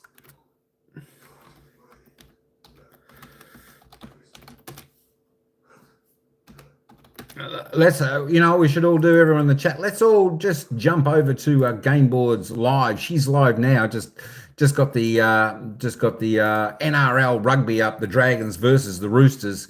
24 the Dragons, 31 the Roosters. There's only about a half a minute to go in that game, I just see.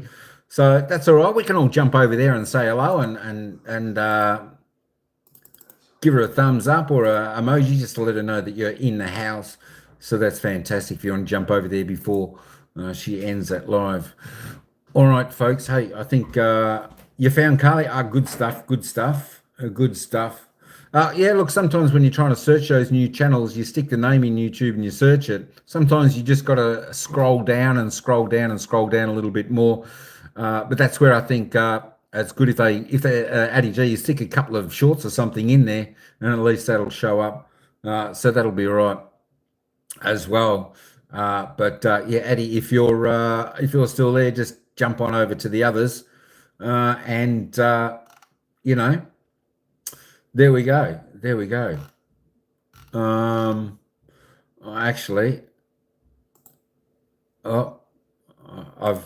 I've actually, hang on a minute.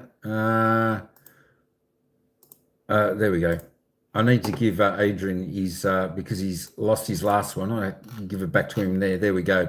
All right, folks. Thanks all for coming in. As I said, jump over on that last link. Come and say hello to Tina, Game Board. She's live is on now. I don't think it's got too long to go, but it's always nice just jump over there and say hello. And of course, hey, folks, that's it. I've got to go and get a coffee. We'll be back in about around about 35, 40 minutes time for the next game. Of course, the fantastic game that is about to unfold. And of course, I talk about the Fremantle Dockers taking on Hawthorn. And of course, all Giants supporters, all Giants supporters, and probably in fact the Geelong supporters will be keeping a big eye on this. If Hawthorn win, Hawthorn will actually leapfrog the Cats, and of course, if Fremantle win, they'll leapfrog the Bulldogs. So the Giants have got a little bit of, and the Geelong supporters, they'll take interest in this next game as well coming up. All right, folks. Hey, that's enough for me for talking. We'll do a little bit more later. Thanks everyone for coming in. Until the next game, ciao for now. Yeah, we'll see you at the next game. Peace.